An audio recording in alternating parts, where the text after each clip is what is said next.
And we are live. What's going on, everybody? Here at Paradigm Shift 314. Shout outs to my man DMG, the poet, for of course letting us, do what we do best. I got a special guest for us today. Today's topic is the African Socialist Revolution, and I have Nyame with a response to Kuhani show that he did earlier today. Some things that my guy wanted to address. He wanted to speak on a couple of topics and just kind of shed some light on some things. So, Nyame, could you give me a little bit about yourself? Let us know, a little bit about us, a little bit about yourself for those who have never met you. Peace and power. Shout out to DMG, you and everybody listening. Yes, sir. A little bit about myself. I've been a Pan-Africanist for about 15 years now. I was in the All African People's Republic Revolutionary Party. I'm currently no longer in because I see that there's a different flow happening in the world. And I'm currently looking for another organization. Excuse me, I'm walking up some steps. No problem. Can you hear me? Yeah, I can hear you real good. So right now, I think as Black people, we need to work on like a revolutionary ideology that we all can agree on. If we believe that we need a revolution, because that's important.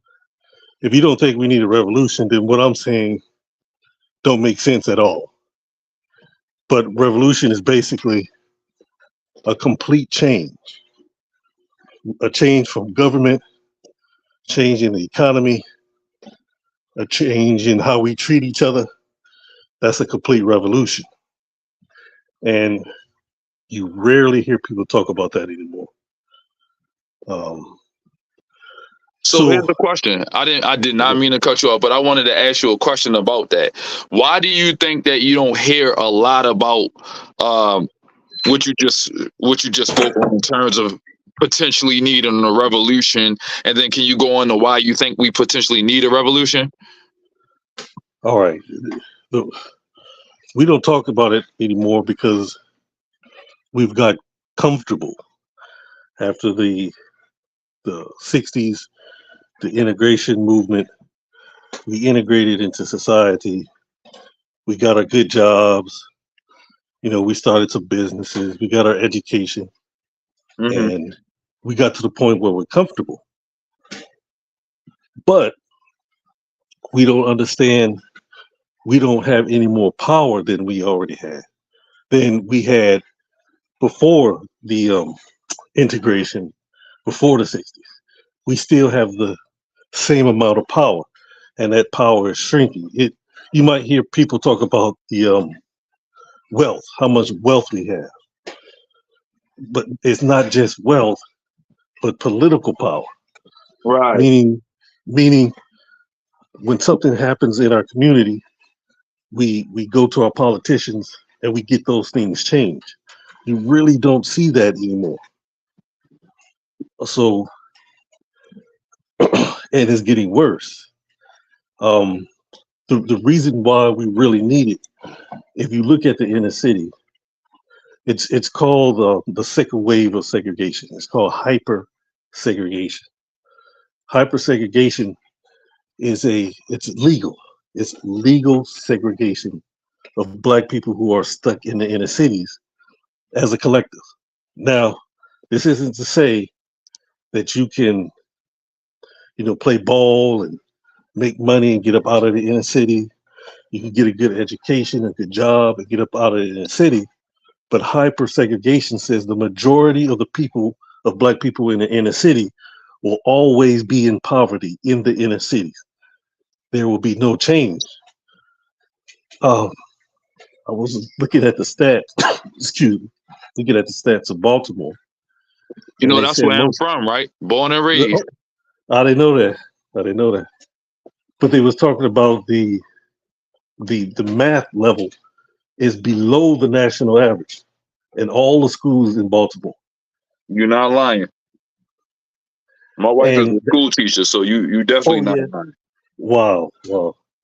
And it doesn't make sense when you look at the amount of money that's going into these schools. And if that's occurring, that's in Chicago, that's in New Orleans.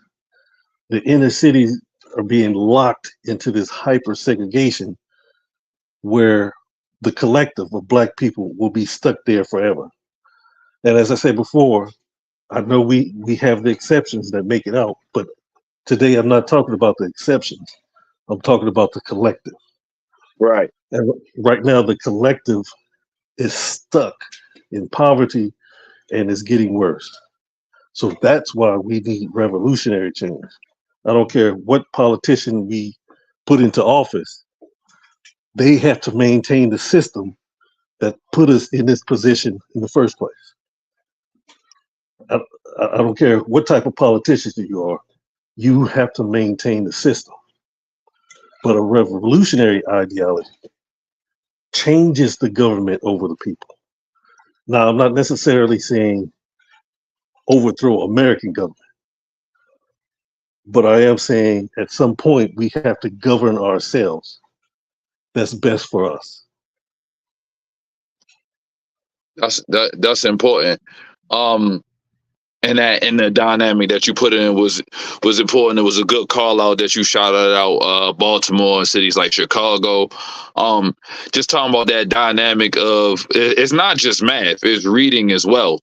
Right. Baltimore used to be the city that reads, and that was back. I don't know if you know a lot about our politics here, but we had Mayor Kurt Schmoke back then, and on all the bus stops, the benches will say Baltimore, the city that reads. Well, they had to change that to the greatest city in America because the reading scores here are terrible. You're talking about adults in their late 50s, that can't read and write. You know what I mean? Right. So you're talking about multiple generations of people who academically don't achieve. Now, we do have our, people that deviate from the general population. We got a lot of great The exceptions. Yeah, the exception. We got a lot of great achievers on the back end, but in reality, the vast majority of Baltimoreans in the city have poor grades, poor attendance, poor reading and writing, poor science. Academically, we not where I think we should be. Why So do you think that's like that? I think the onus for it is you got to look at the parents. A lot of people, it starts at home. A lot of if your parents and your grandparents can't read, and they spend more time, with the sports. Like a lot of people, I think they look at it as like the best thing you could do is become a ball player of some sort, basketball, baseball, or football, right. or potentially, and then in the inner city now, the big thing has been rap for the last 10 years. Everybody want rap. So I don't think that academically, people care as much as you would think they should. Like a lot of our, and I'm not, when I say our, I don't mean me specifically, but collectively, I think like a lot of leaders now are celebrities, and celebrities aren't promoting education, they're promoting other things. So that's just my personal opinion. What do you think? Right. No, it's in the home. I agree 100%. It starts in the home. And I think that at home we got comfortable. Yeah. Like, okay, the world is ours. Okay, I'm 53, born in 1971. Okay. So I wasn't the first group that was bused. I'm like the second group that was doing the buses into the city, into the white schools. Okay. So the second generation, we didn't get it as hard. We kind of dominated when we got to the white school. We was the athletes. We was the most talented, and we kind of got comfortable. Like, okay, we can take over this place. Wow. We can be all we can be. And so my generation, and I'm going to use Puff Daddy, whoever, Sean Combs, as an example. He got to a place where we all talked about growing up in the 70s and 80s. We Mm-hmm. wanted our own clothing line. We wanted to own our own record label, have our own business. Mm-hmm. We didn't realize that came with a lot of other issues. That sometimes you have to compromise who you are to get to those positions. Mm. Nobody really talked to us about that mentality. They told us, you get the education, or you get the job, you get the position, you get the money, and everything else will take care of itself. We really didn't have the mindset to think collectively, that in order for us to keep the money, to keep the power, we had to have an ideology behind everything that we do. Gotcha. Not just going out and getting the money, not just going out and getting the education, but what are we going to do with that money? What are we going to do with that education? Do we get that money and education and change our communities, or do we move out into the suburbs, into white America? Is that the goal?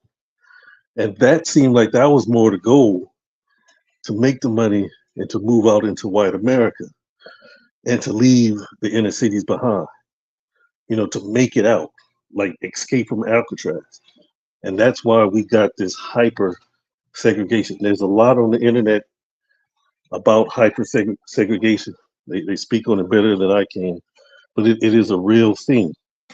Segregation has never left. It is still here. So we're kind of like, okay, get the good grades, make the good money, and get out the inner city. Instead And of that's a good point. instead of having the engineers, the technicians, the economists to go back into the inner cities and to revolutionize the way we need it. So if our median income is 30, 40,000 in our area, then the homes and the groceries and everything should reflect that median income, but it doesn't. It reflects the national income, and that's how poverty continues to grow. But in order to make that happen, you have to have a revolutionary mindset.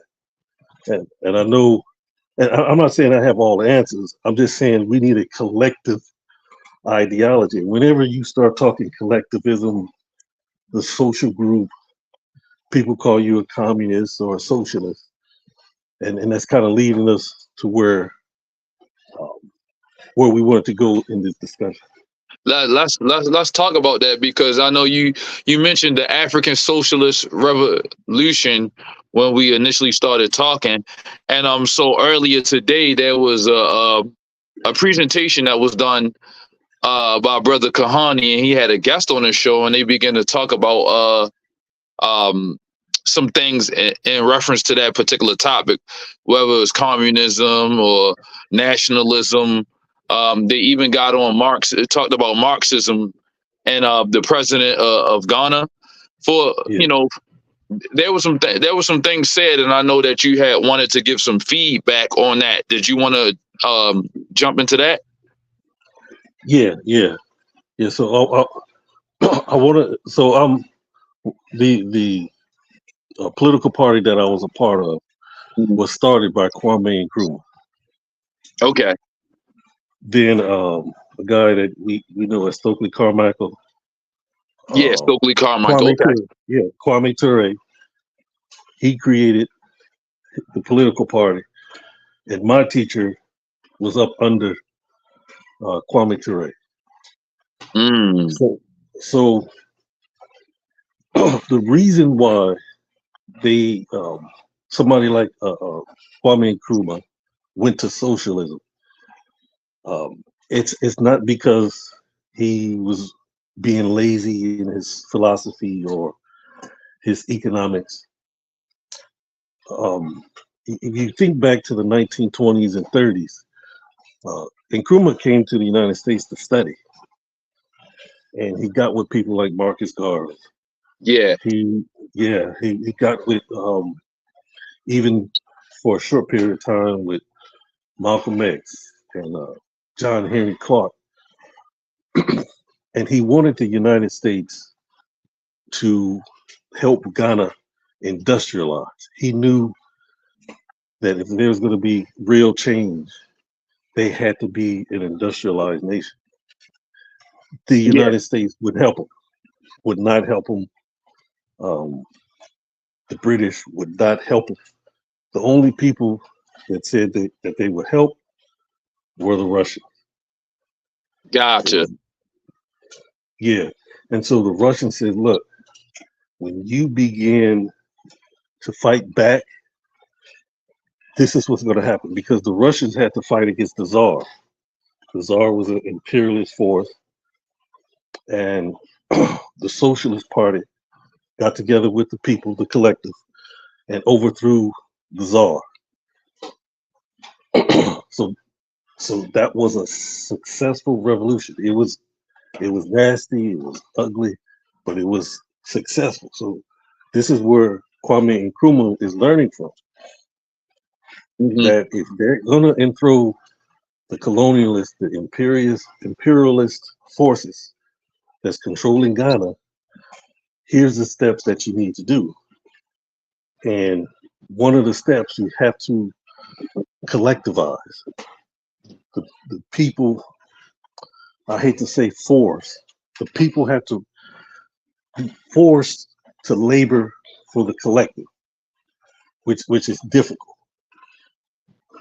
It's very difficult. But what happens when you come against a colonial power, they take away their money.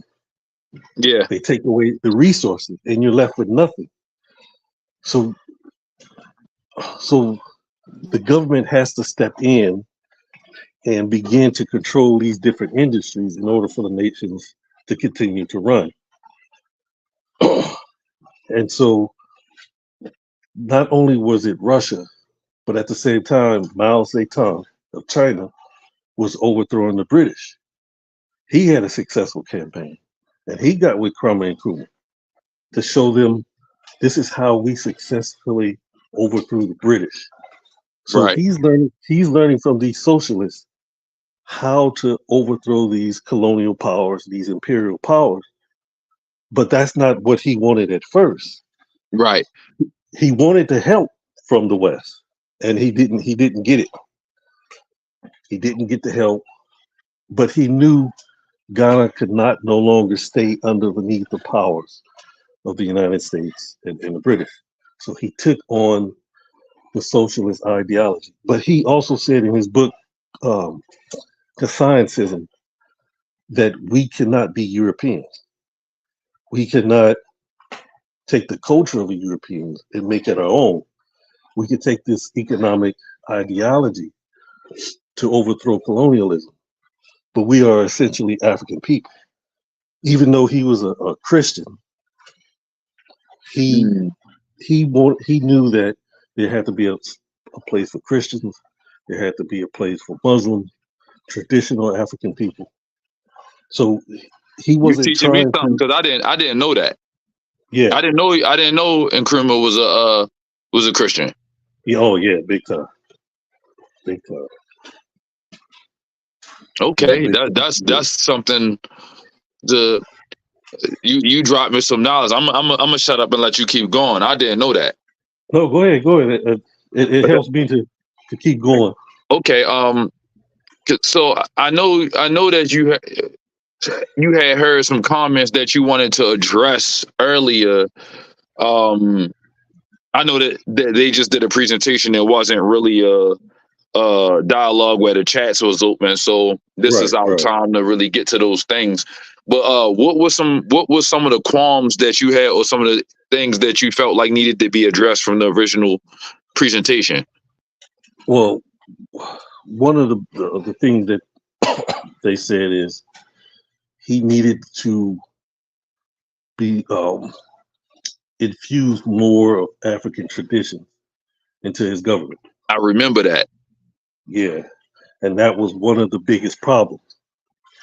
But it wasn't. If I don't know if they understood when he came to power, the Ashanti king tried to assassinate him, and the money that the Asante king used to assassinate him was from the United States. Oh, so he took American money. Yeah, he took American, even though he still practiced African traditions, uphold African culture. He knew that Kwame Nkrumah was going to dethrone him because Kwame Nkrumah knew that the Asante king, he was a puppet of the British. British States. puppet. Yeah. Yeah. And so one of the ways he tried to assassinate him, had a little girl bring flowers to Nkrumah, and inside the case of the flowers had a bomb. Oh wow. Yeah. So I'm just trying to put it in context. It's easy to say he should have did it this way, he should have did it that way. But if you put it in context, you see what he was facing. It wasn't as simple of, man, you just should have promoted more African traditions. It would have worked more. And even John Henry Clark said that he should have allowed more African traditions to take place in Ghana. It'd have been easier transition for the people because half of the country didn't like what he was implementing. But we're talking you think revolution. That was because he was? You think that it was because he had Christian values? I think that played a role. It did. It played a role, but also when you are implementing a revolution, it's not going to be easy. Correct.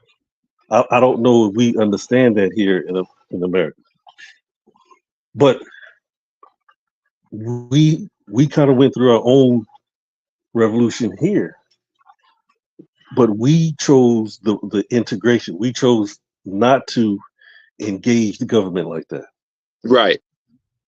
Do you think that was because of somehow civil rights leaders like Martin Luther King? I know it was definitely King, and King knew it too.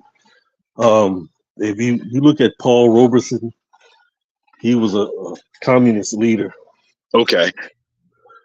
And the government would attack anybody who had any type of ideas of communism, socialism. And so King knew that, and King would tell the president, Lyndon Johnson and Kennedy, if you don't deal with me, you're going to have to deal with them. So he knew that he was the better choice for the government. That he used that to prop himself up and the ideas of the NAACP and what's the group that he was in? I forget the group that he was a part of. But Martin Luther, the one Martin Luther King was a part of. Yeah, was it the Southern something? But he would say, if you don't deal with me, you're going to have to deal with a radical black group that is on the rise. And they knew that, and King was definitely the safer choice.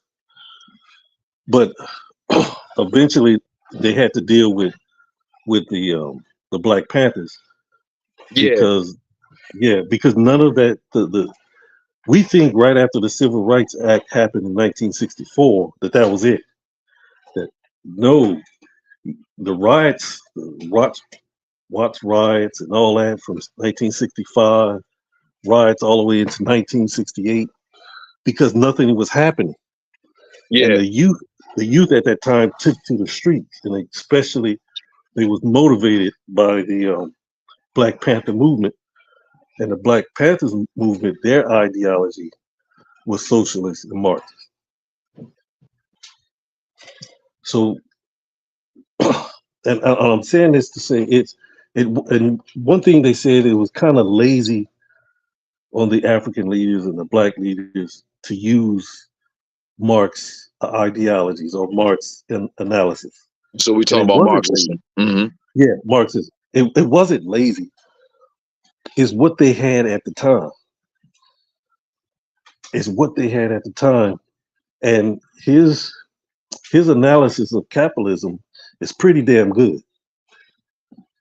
Now it's a little dated, a little old now, but it's pretty good because he talks about how capitalism always needs a poverty class of people. In order to turn a profit, it needs a class of people that are poor. That's why so many of our leaders use that. People like Jomo Kenyatta, Julius Nyerere, Sekou Toure, all use that ideology because when they wanted to industrialize their nation, they wasn't getting any help from the West. It had to be a collective effort just to get them out of colonialism to where they can control their own resources. Yeah. So no, go ahead. So I was just gonna say, just to recap. So you don't. All right. So the first thing is you made a statement about Nkrumah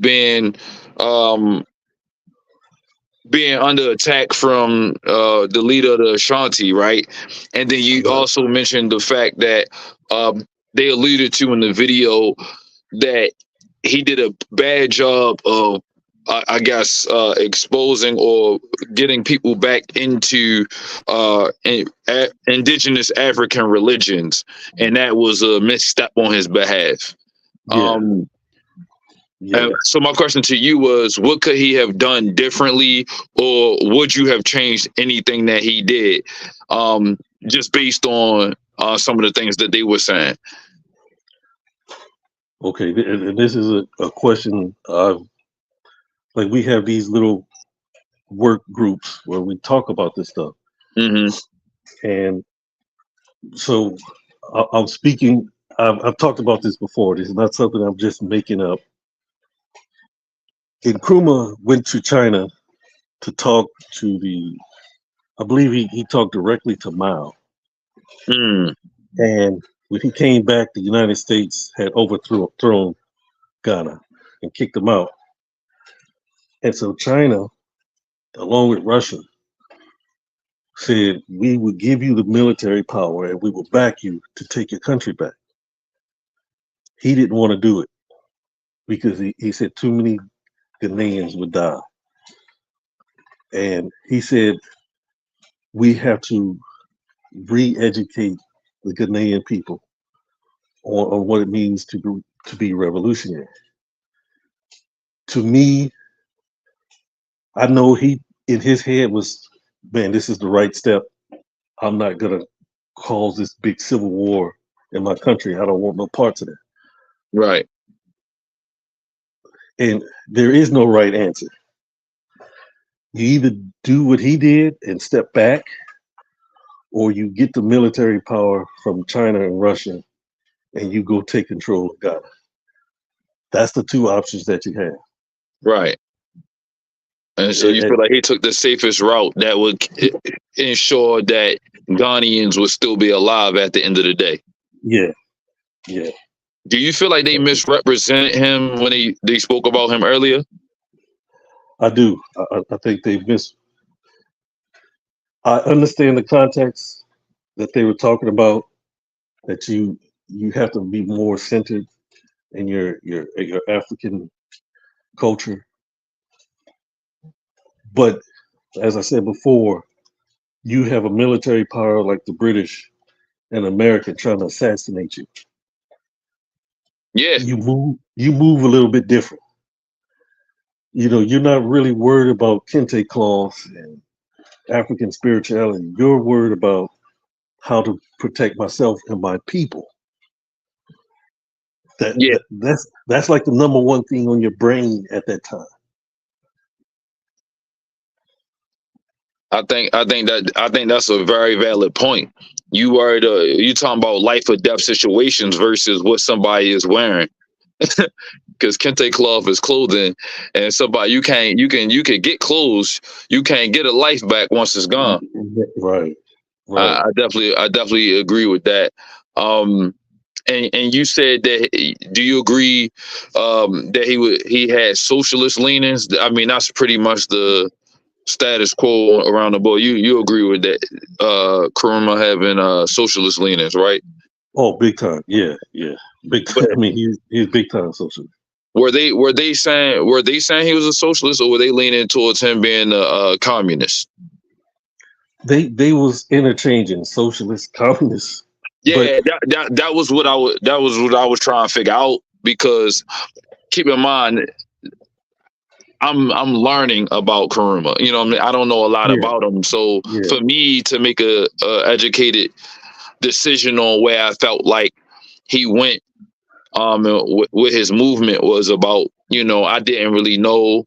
I, f- I felt like they was giving up some pretty good information, but at the same time I wanted to hear from somebody that, you know, had a little bit more wisdom in this particular area. So I'm glad you was able to step up and say, all right, I don't agree with everything. And it's good to give pushback. And right, so right. um, you mentioned some things about revolutionary ideologies, and I wanted you to talk more about that. Like, what would you see if you had the opportunity to make some things happen?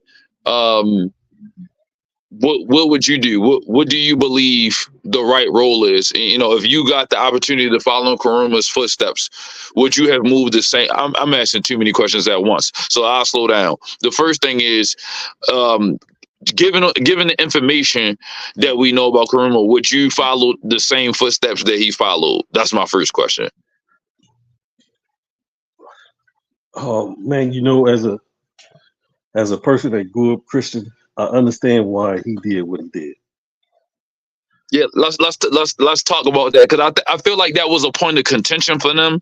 I feel like a lot of people have a disdain for Christianity, and I understand why. We're not going to dispute, people having disdains Right, for right. various reasons, but I felt like the comments that were made, I think they were made, and I can't really 100% emphatically say this, but it seemed as though that was a driving force behind some of their comments. Yeah, yeah. And a lot of times we do it in retrospect, you Right. know. And in hindsight, hindsight is 2020. You see perfectly when you're looking back in the past. But he grew up as a Christian. He was sent to America to a Christian college. Mm, So, this is how he saw the world. Um, he grew up in a privileged family. And Nkrumah's was very privileged, but when he got to the United States, he really saw what was going on. He learned a lot that he didn't know uh, growing up privileged in Ghana. When he got here, and he completely changed. And so, when you think about Mao, what Mao did, because they was in a similar situation. I think they was worse than Africa. mm, And what Mao did, Mao killed anything that was against the revolution. yeah. You might have to kill your mama, your cousin, your neighbor. You know, you remove everything. And I don't know if Nkrumah had that type of heart. I mean, from based on the information, and we're talking about somebody who has very little information on this entire topic, but based on what I did see and have the opportunity to read, I don't think that was his goal, because had that been a choice, he would have just chose somebody to side with, and he'd have went to war for his country. But like you Yeah, said earlier, one of his important things was keeping people alive. You know, so right, right. I thought that was interesting. And then in terms of you made that statement about reforming, uh, us potentially needing a reformation here in America. You talked about the education system, just the way things are going, and our buying power and stuff like that. Um, how would you? What would you set up in order to, um, make a difference? I know that you have specific thoughts on that process. I kind of wanted you to guide us through the steps of what it would look like in your mind. Ooh, man, it's tough. I'm going through so many different thoughts, and it's difficult now because the language that I'm talking with right now is not accepted. It's it looks like, oh, here's one of these blackety blacks. Right. Yeah. You ever saw the Wayne brother, the dude he got on the African hat, and he pontificating using Yeah. African words. Yeah. Yeah. Wasn't that on In Living Color? Yeah, yeah, Yeah. Yeah. yeah. So I'm looked at as one of them type dudes because it's so unpopular. But I don't think that we should ever give up our position in the United States. We should have a political class here of strong nationalists and Pan Africanists.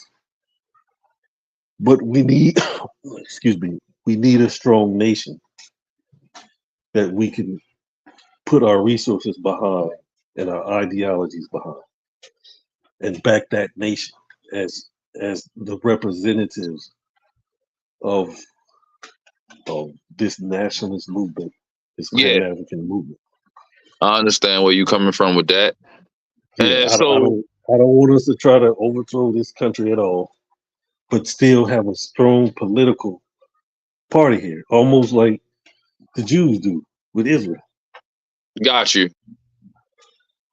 Would you have preferred for it to look more like Marcus Garvey's ideals,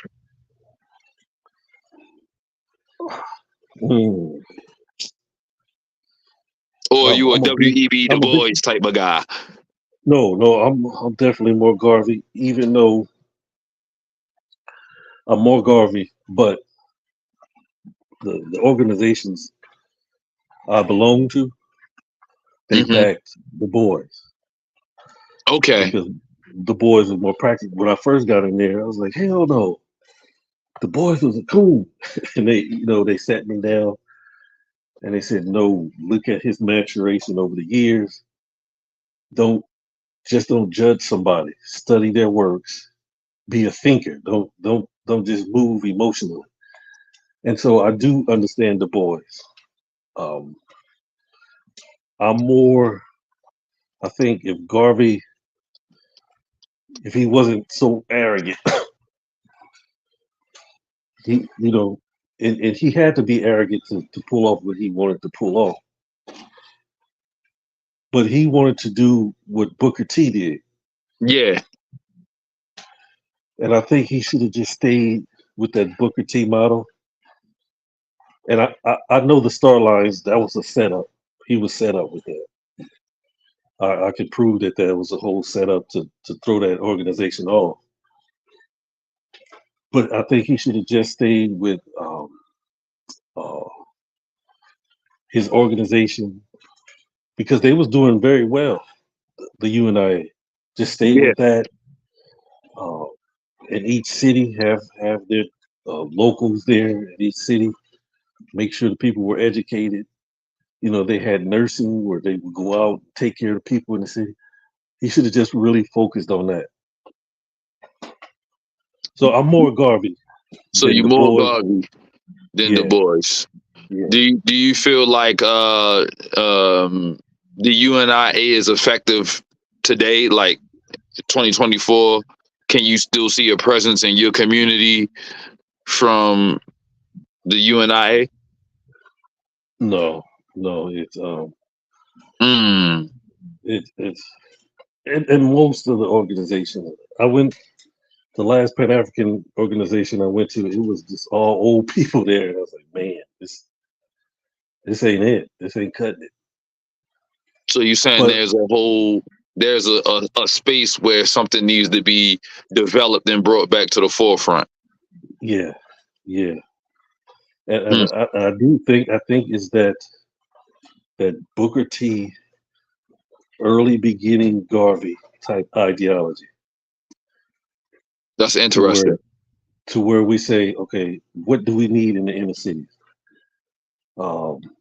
Let's say we need carpenters, plumbers, and engineers, and we focus our energy on that. Got you. You don't think that we should focus on like technology, like IT, AI, stuff like that?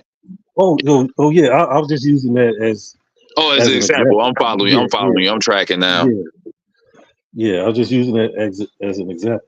Like, okay, this is where we need to be in 10, 15 years from now. Let's get together and start to invest in these areas. Um, it's and I don't think we have that ideology. I think we have that individualistic ideology. Yeah, Like, for okay, sure. Every I'm gonna man get for my take. themselves. Yeah, yeah, and it's destroying the collective. And so what's happening is now we look back at our own community and turn up our nose now Yeah, because we're thinking, man, I made it out. They should make it out too. We don't understand the oh sorry the dynamics of hmm hyper segregation. It's still a thing. It's still a thing, and it's not going anywhere. And in fact, it's getting worse. I think that you made some valid points, and I just think that it's interesting um, how this conversation came about. I wish that the brothers had an opportunity to speak to you because I felt like you had a different framework. By you being a little older, I'm 36. You said you were like 52. I think Yeah, they in their early to late 20s. So I think that right, that this right. experience, it's good that them brothers is talking the way they talking. You know what I mean? Oh, I love it. I love it. I enjoyed the show. I said, oh, okay, young brothers, They bringing talking. that back to the forefront. But I just think Yeah, from the experiential and there may be um, some things that may have been overlooked. Like you said, when you got people gunning for your life and for the life of the people in your community, you're gonna make some decisions. You're gonna make some educated decisions that we may not have really understood. You right, know, and right. I definitely feel you on that. But I just wanted to pick your brain on a couple of things. Uh, you how deep would you say you follow Nkrumah? Like, is that somebody that's like in your top 5 people? Yeah, yeah. Top five. Yeah. Yeah. With him and Garvey being Christians, what made you walk away from the faith on that tip? Mm. Man, and let me tell you, it wasn't easy. It wasn't easy. Most of my family is still involved in it. Um, One of the things that you learn in Krumaism, and that's an Hmm. ideology, is how to weigh the evidence. You go with where the evidence leads you, no matter how you feel about it. So you do your due diligence to get all your evidence. You lay your evidence out, then you follow it. So let's say I laid the evidence out and I took my first step and uh, I fell on my face. Well, I go back and I critique my own evidence. I look for my contradictions. Why did I fall on my face? Where did I mess up at? And in each circumstance, I saw, and don't get me wrong, there's some beautiful things in the Abrahamic religions, but I saw the imperialism that goes with it, that comes with it, that it doesn't leave any open doors for somebody to be different. And then there's the historic side. The historic side doesn't line up with how old African people are. So there's a changing of history, and then there is an imperialistic aspect that goes along with the belief system. I understand where you're coming from. Also, just to shout out, DMG just joined us. We got Note from the Underground. He said, that's not the right comment, but he he said, "Say no to socialism." Now you can put that other one back up because it's funny. My 17-year-old son working out, and I was just tripping off how I know he could beat up Notes from the Underground. It is cute though, but shout out to my man, the Slim Reaper. I could tell the last couple of days he itching to get my attention. I ain't been paying my little bro paying enough attention to him, and I could see he need Big Bro to put a pacifier in his mouth. So I got you, little bro. I got you. So let me know when you wanna rap, hit me up or jump on the show or whatever the case may be. I got you. You know what I mean? But yeah, man, I enjoyed the show, but I had to come on and make sure, when my man Nyame come on, it's something that I have to do. I know I didn't tell you this, Darian, because I didn't even know he was coming on. I don't know if you forgot, but like in 10 minutes, I'm supposed to be re-uploading the cleaned up version of B Wash presentation. Say less. So, now, if you need me to, because I don't want to interrupt Nyame, I can push that to a half hour. I mean, to like 9 o'clock, or either just so it have its own space, I could push that to Wednesday because I ain't want to interrupt if y'all was still building. But yeah, when Nyame come on, I gotta do this. And like I said, I know you ain't know, but whenever he come on, before he speak, we got to hit this button. You don't know the power of the dark side. You don't know the power.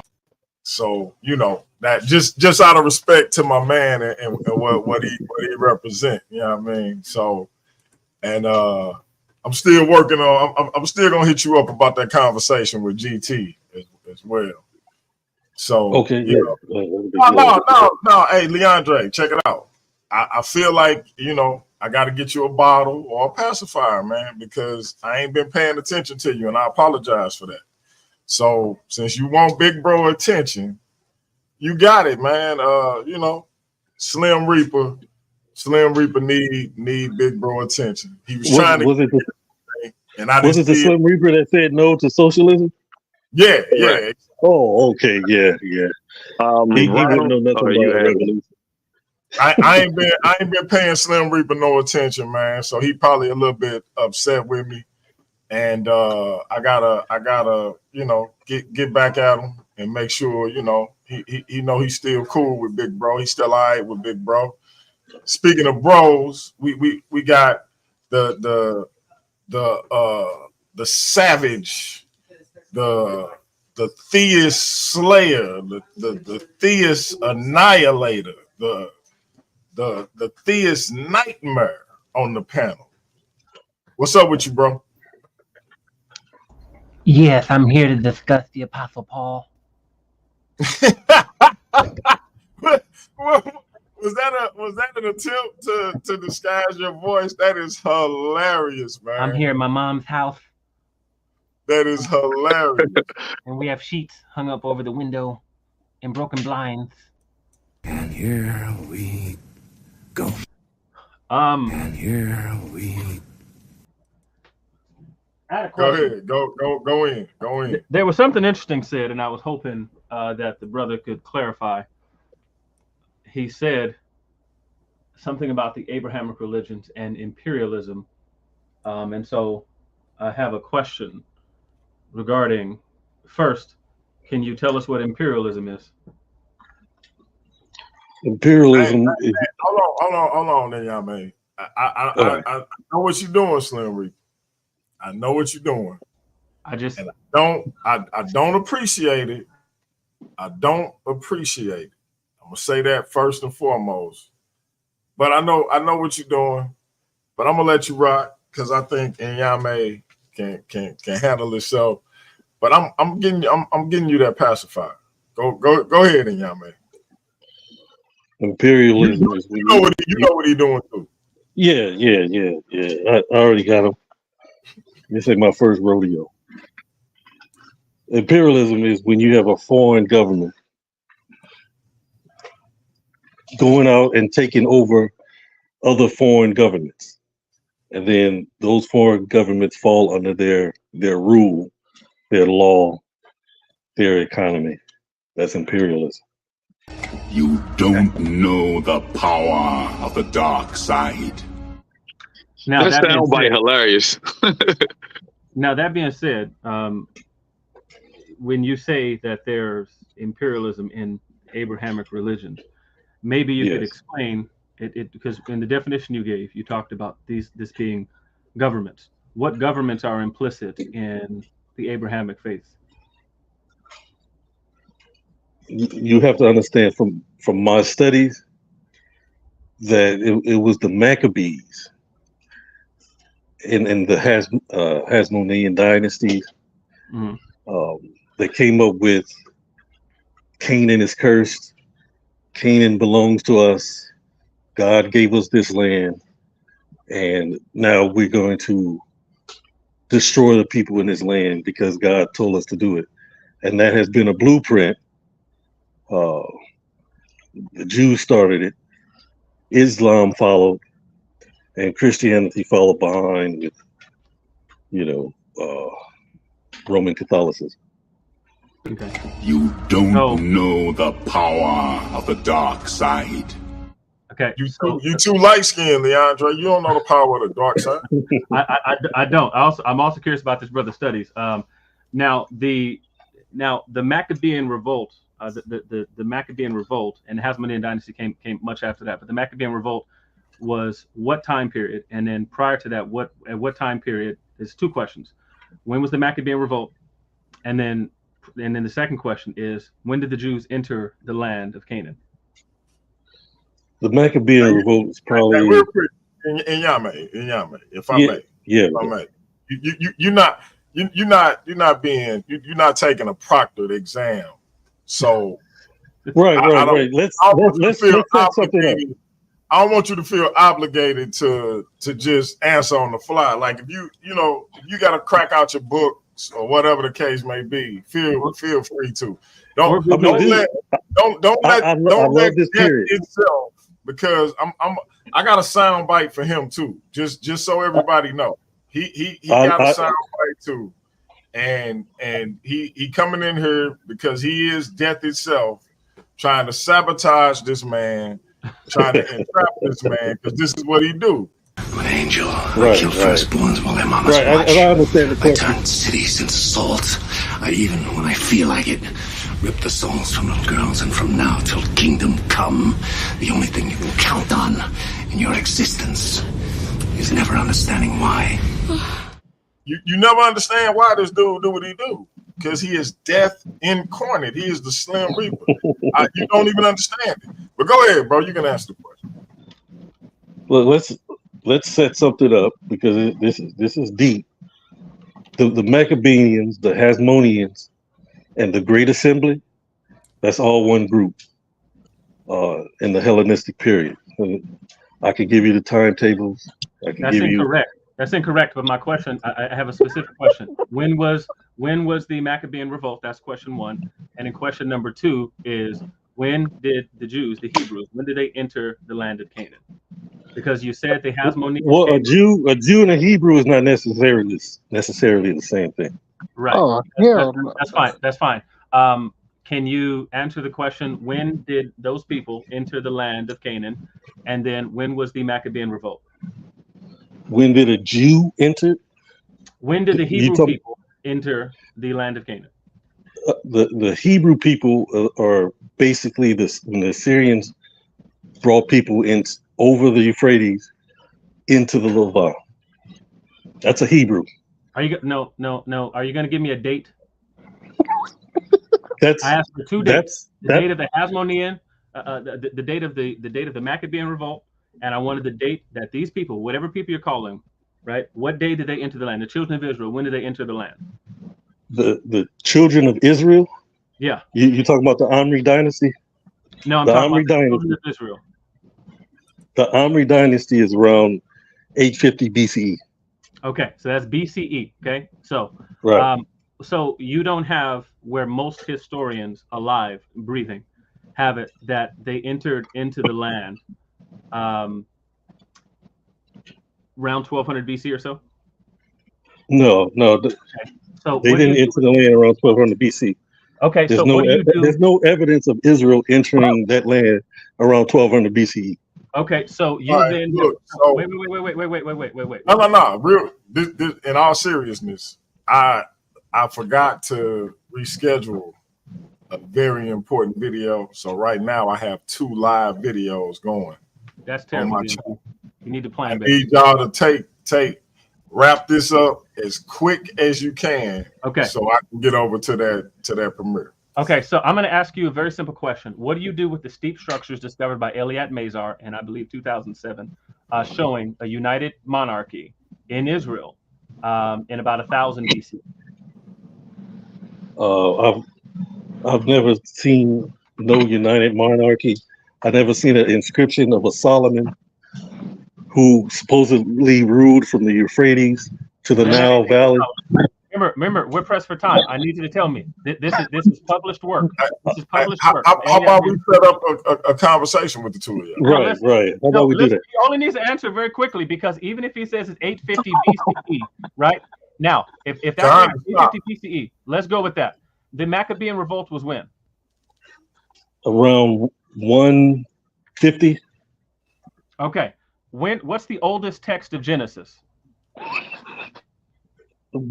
Okay, let's schedule something, because the questions get deeper and deeper. Listen, the questions get deeper and deeper, and I just keep answering your questions. Well, no, you didn't answer the question for 90% of the time we're talking about. Let me just say this: what you said is utterly ridiculous. The text of Genesis itself promises the land to the Jews, to the Hebrews, to the children of Israel, whatever you want to call them. And that text of Genesis is older than the Maccabean revolt. Okay, the interpolator, you know what the interpolator is, I'm sure you do from your studies, right? The interpolator's comments come well before 167 BCE, right? The Genesis Apocryphon, things like so. What you're saying is nonsensical when you say that this stuff came from the Hasmoneans, right, or the Maccabeans, right, where they got this idea that the land of Canaan belonged to them. Your timeline is so off by over 1,000 years that it's not even funny. Okay? 1,000 years? Oh my God! Yes.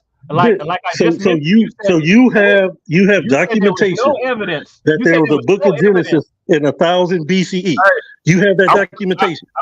I think y'all should set up a future conversation, because Nyame feels strongly that he is correct, and obviously the Slim Reaper feels strongly that he's incorrect. There are I think Brother Darian should host that show, because Slim Reaper gonna make my head hurt if I host it.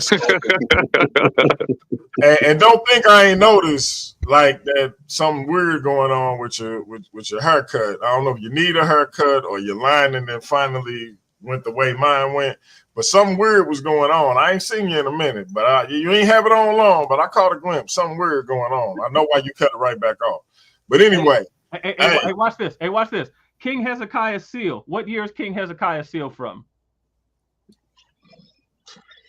The one that has Keppera and the Unk on there. From? The one that is giving praise to Keppera. Listen to my question. During the Kushite dynasty. Listen, when he was a vassal king under the Kushites. I just want you to tell me, what year is King Hezekiah's seal from? It's a very simple question. It's around 610, 615. Well, it's around the 8th century BCE. Okay, around 8th century BCE is when this seal is dated to, and this is about 600 years before the Maccabean revolt, before the Maccabees, or even a thing. Way before the but there's no Torah. I'm sorry. There's no there's no Torah. There's no Joshua. There's no Deuteronomy. There's none of that. None of that. Yeah. So I'm sorry. And last question before I go. Can you tell us all what you studied? What you mean? What I've studied? Well, because you said from your studies, you have a degree in this field or something? No, I don't have a degree.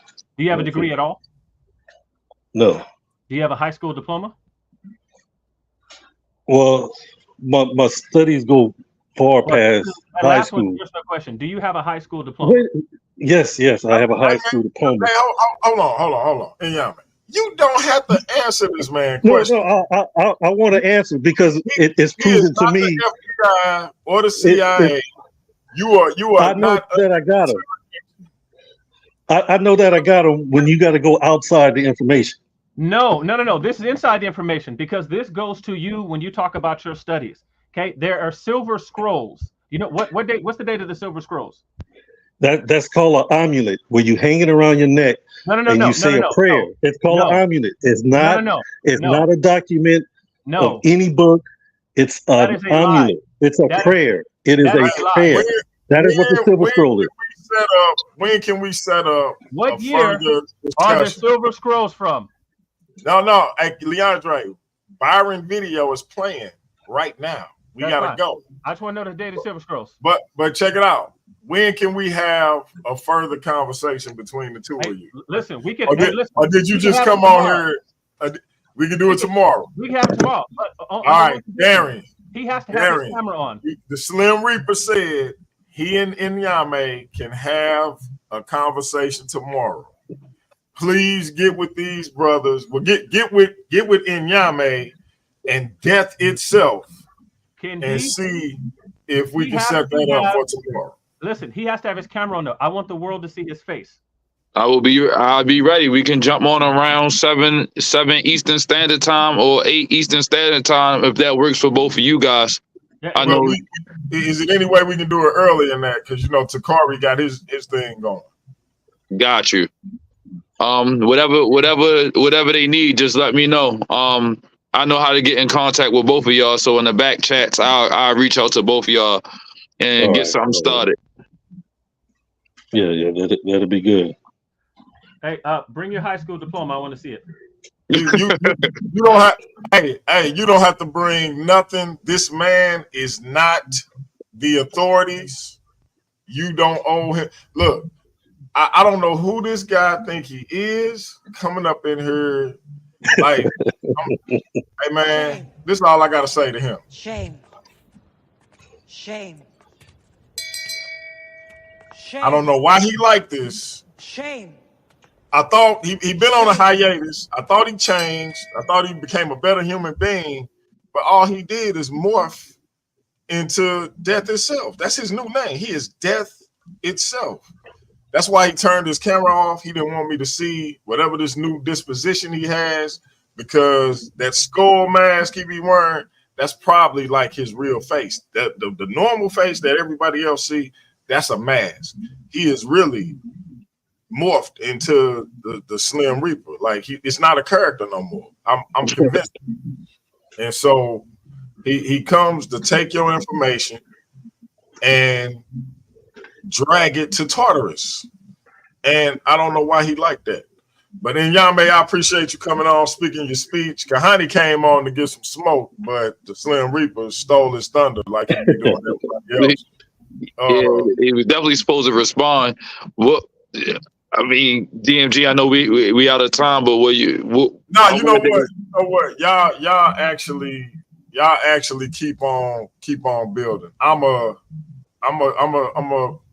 play Byron video Wednesday because it's upended at this point anyway. So I'm a replay Byron. I'm gonna do his reloaded video Wednesday, and I'm just gonna My figure fault, out Byron. You know, I definitely wasn't trying to make no schedule conflicting issues, but you know. Oh wow!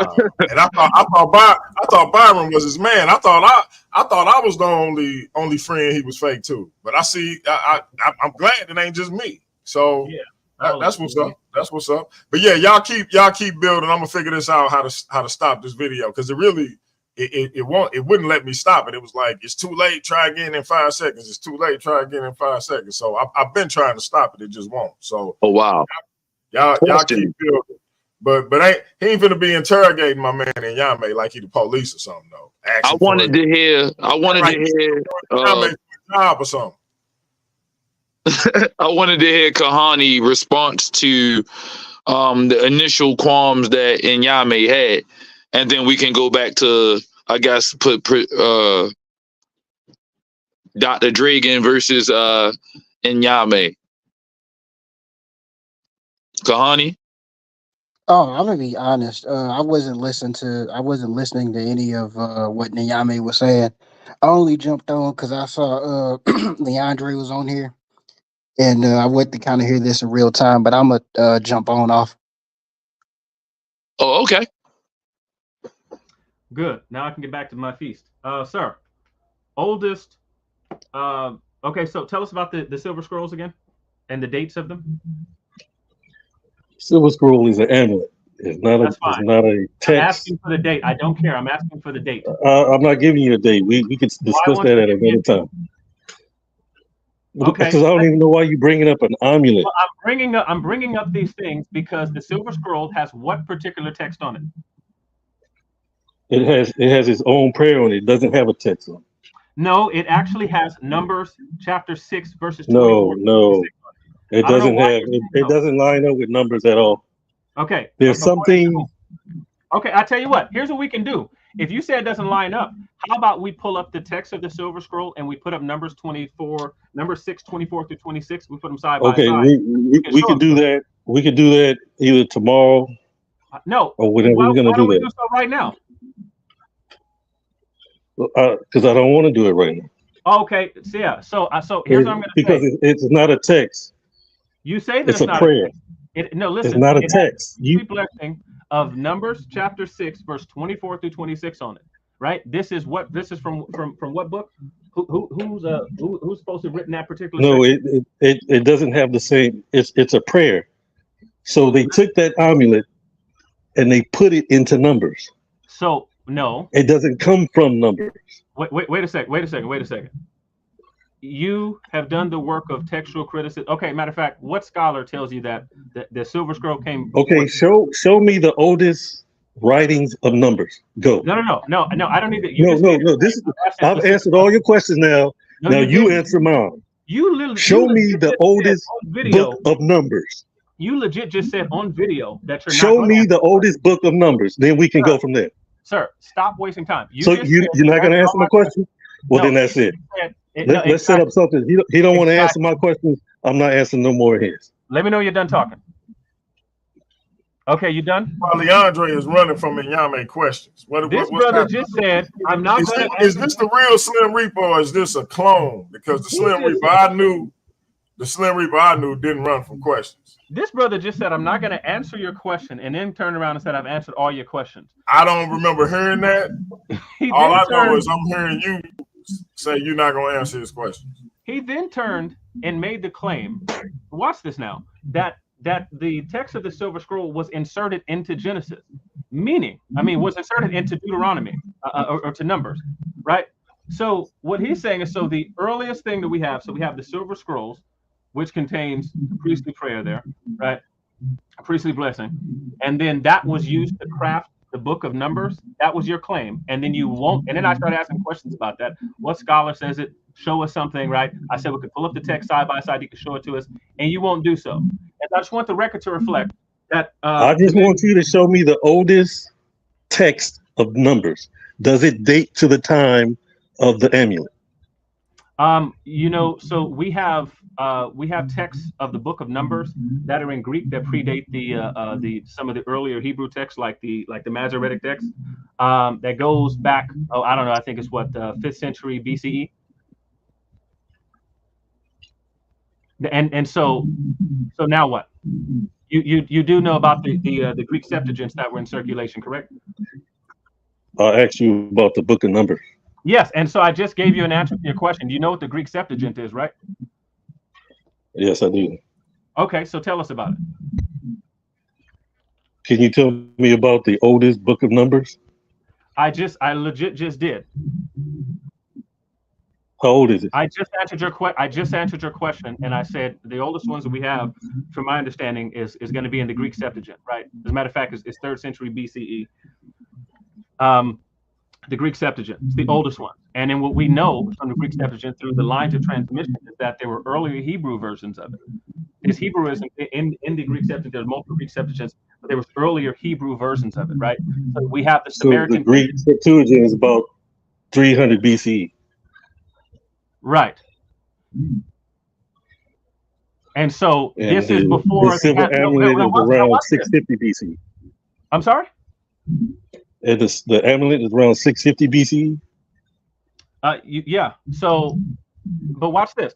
You do understand that both of these date. These are complete works. These things date before the Hasmonean dynasty. It dates well before the Maccabees. And so, if the idea that this land belongs, that the land of the Canaanites belongs to these people, came from the Hasmoneans, then what do you do with the Greek text of these of like the Pentateuch, for example, in the Septuagint, where you have Genesis 12, you have Genesis 15, you have promises to these lands well before the Maccabees? How do you explain that? We don't have the Greek Genesis at 300 BCE. We don't have that. Yes, we do, sir. I have one right here in my office. Why are you saying that? I have one in my office. A Greek Septuagint. Right. Yes, I have one here in my office. So you have the only copy on the planet of a Septuagint at 300 BCE. No. Listen. Yeah. Thank you. Thank you for telling me. Okay, so you clearly don't know about the topic, right? So can you tell us about the Greek Septuagint? I asked you this before because you're making a claim as if you know what you're talking about. So tell us about the Greek Septuagint. There is no written Greek original Septuagint at 300 No, BCE. you don't need. Listen, sir, you don't need the original. There is the assumption that it was there. Sir, okay? What's textual criticism? We will discuss all this at a later time. No. Listen, I don't think you know. Okay, I know what textual criticism is. Okay, what's a text family? It's a bunch of BS because in the Dead Sea Scrolls. Right. Hold on, if I may. He said y'all gonna discuss it at a later time, man. Why are you trying to impose your will on this gentleman? Because the brother's sitting there talking utter nonsense on Al Gore's internet. Now, this here is a Greek Septuagint. That's what this is. Wait a minute, man. Stop for a second. I'm really gonna let y'all get back to it, but I need you to answer something. And don't think I don't see your pen. But why the hell is your hair now? First of all, these are curls. I know you don't know what these are. I don't believe that those these are curls. Yeah, these are curls. Those are the driest curls I've ever seen in my life. I want to know how Indian has nappy hair. I need you to explain that to me. Yeah, these are curls, and you don't have. What is going on in the front of your head that your lining is not straight? Like what is that? The lining is actually very straight. Is that a scar? Yeah. This came from fighting. Some you don't know nothing about. Now, So I don't believe you've ever had a fight. I know your name Tank. Like, are you named that? Did you take that from Tank Davis? Or I earned mine on its own. You say you did what? I earned mine on its own. You earned it. Yeah. I don't. You got that in like they called you that like in class or something because of your intellectual acumen. No. They know me.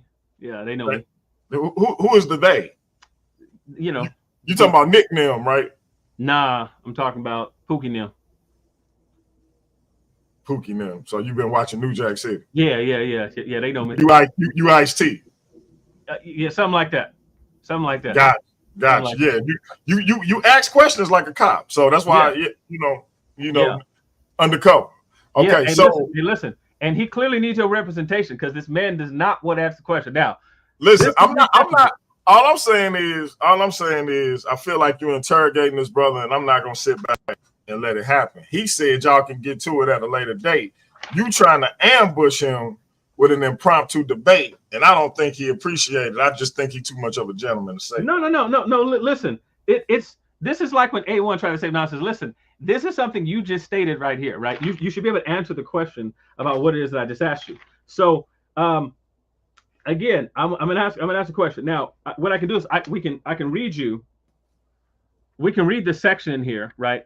This is the Henry Barclay Sweet edition of the Greek Septuagint. There's a whole section here about the history, the date, including a section right here on the Maccabees. As a matter of fact, and I know you can read Greek, so there's actually a full-on section in here. Your queen not home, is she? She downstairs cooking. I knew she was otherwise occupied because you actually picking up books yourself instead of having her pick them up for you. Hey, and Nyame, can you read this for us? I can't read that. I can't even see it. Let me put it a little closer. What does that say? I still don't see it. It's too blurry. Okay, that's hella blurry. Blurry. Okay, so y'all can't need glasses because it's clear to me now. First of all, you didn't answer the question on why you're hurting that. These are curls. I just ain't putting on them. They are not. Hey, Nyame, you don't look like curls to you. And that's 2 pinky rings, by the way. 2 pinky rings. Now, Nyame. What's up? So, why are you wearing a pinky ring on the hand where your wedding ring is supposed to be? So my wedding ring is a tattoo, buddy. Your wedding ring is a tattoo. Yeah, my wedding ring is a tattoo. It's written in Hebrew. That is the lightest tattoo I ever seen. I think that is some kind of rash from wearing fake jewelry. Listen, this is a tattoo.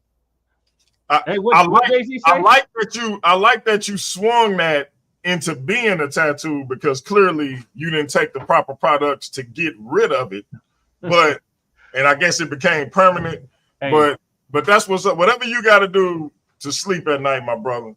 Hey, and don't trust and believe the gospel. I'm not letting them go because I don't like how this dude just come in here and try to represent death itself when the brother was clearly trying to have a bill. He is maniacal, he is diabolical, and he is, dare I say, evil. And I don't like his tactics. I know you missed his tactics. I didn't miss his tactics. And I'm stunned that a Native American has kinky hair. That's what I need somebody to explain to me. But I don't know why he on here talking about African themed things and he's a Native American. Did you know that in Nyame? This brother's a Native Indian. I didn't know that. I couldn't tell by the hair. Man.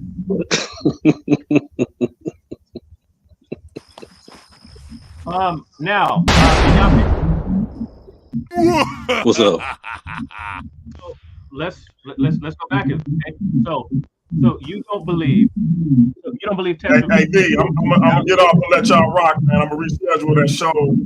Everybody that's listening, if you're watching, if you get the replay, I am gonna let Slim Reaper cook. I know y'all missed this annoying, nappy-headed, light-skinned dude from Fresno, California that think he can fight, but I swear my 17-year-old son will put him in a chokehold and have him tap out. But I know y'all missed him, so I'm gonna let them rock. And Nyame, peace to you, brother. I'm gonna be in touch. And Darren, I'm gonna let you finish this thing out and let the Slim Reaper continue to cook. Shout out to my man GT that just jumped on. So Say less, say less. West African Christianity will be reloaded this Wednesday. All right, y'all. Peace. Okay, so Okay, y'all got the floor, man. So I want to read you something. So you don't believe textual criticism is valid? That's not a valid area of study. No, because what they found in the Dead Sea Scrolls that they wrote in Aramaic, they wrote in Greek, and they wrote in Paleo Hebrew, all at the same time. So how do you get textual criticism when they wrote in Paleo Hebrew, they wrote in Aramaic, and they wrote in Greek? How can you tell how old the script was? Okay, because they're trying to say the script that they used was much older than the time that they wrote it in, but they wrote in all three scripts. Who told you that it was written in Paleo Hebrew? I don't have the person in front of me. I can have that information for you. Yeah. So at some point in time, you're gonna have to come back that nonsense up, because Paleo Hebrew is from what time period? Probably 800. Okay. Let's try this again. What does the word paleo mean on the front of Paleo Hebrew? I mean, it's just a word. There was no Hebrew. There was no Hebrew past 800 BCE. Okay, there was no Hebrew. Okay, so you have the Canaanite language. Do you know who Adam Yardeni is? Yeah. Okay, who is Adam Yardeni? Okay, let's do the. I'm tired of answering question after question. I'm tired of asking question after question. Let's set up another time, and then we can pick a topic. We can pick a topic. If we want to talk about textual criticism, if we want to talk about the age Can of I the Dead ask a Sea question Scrolls before y'all end this? Okay. Can I ask a question before y'all end this? Yes, go ahead. Okay. Did I hear you say that they wrote the Septuagint in Paleo Hebrew? No, I didn't say that. Okay. Okay, so Adam Yardeni actually wrote a book on the history of Hebrew, right? And so this is a Hebrew scholar. What you just said again is just more nonsense. You don't know what you're talking about. So when you say, for example, that there's no text of the Hebrew that's older than 800 BCE, did you say 800 BCE or 800 AD? 800 BCE. Okay, so 800 BCE, right? Do you realize that during the captivity of the Hebrew people, that in Babylonian captivity, that their script changed from Paleo Hebrew to square script Hebrew?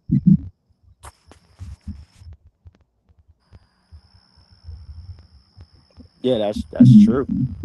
So when you say that they're writing in square script Hebrew, and these people are offshoot after Second Temple Judaism, now one of my professors, his name is Brian Schultz, he's a Dead Sea Scrolls scholar. His particular area of study was the fourth scroll, I think it's like Q46 or something like that. But he's a Dead Sea Scrolls scholar, right? And so you said that they wrote in Paleo Hebrew. You know what Paleo Hebrew is? Yes. They also wrote in Paleo Hebrew. Cool. What text of the Dead Sea Scrolls written? I'm gonna grab a Dead Sea Scrolls. I said I will on another date I will give you all that information. No, what you said is what you just said is you said they wrote in three languages. You said they wrote in Greek. Okay. You said they wrote in Aramaic. You said they wrote in Paleo Hebrew. Yes. Okay. Paleo Hebrew, that's a script style, not a language, right? Right. Okay. It's a script style. So did they write in script Hebrew? You talking about the Dead Sea Scrolls? Yes, the Dead Scripture. Wait, did you say scripture Hebrew? Square script Hebrew. No, they didn't. Okay. Do you know what square script Hebrew is? Yes. Okay, hang on. I want to test you really quick. Hang on. I'm gonna get a book and you're gonna show us what it is.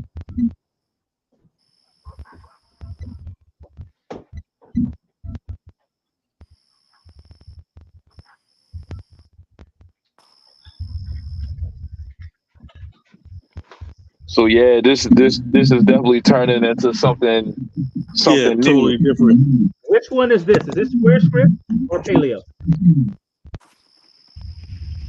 That's square. Okay. Now watch this.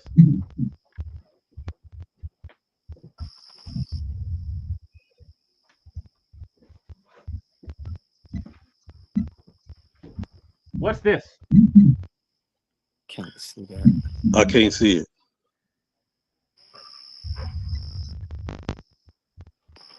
I know what it is. I ain't saying.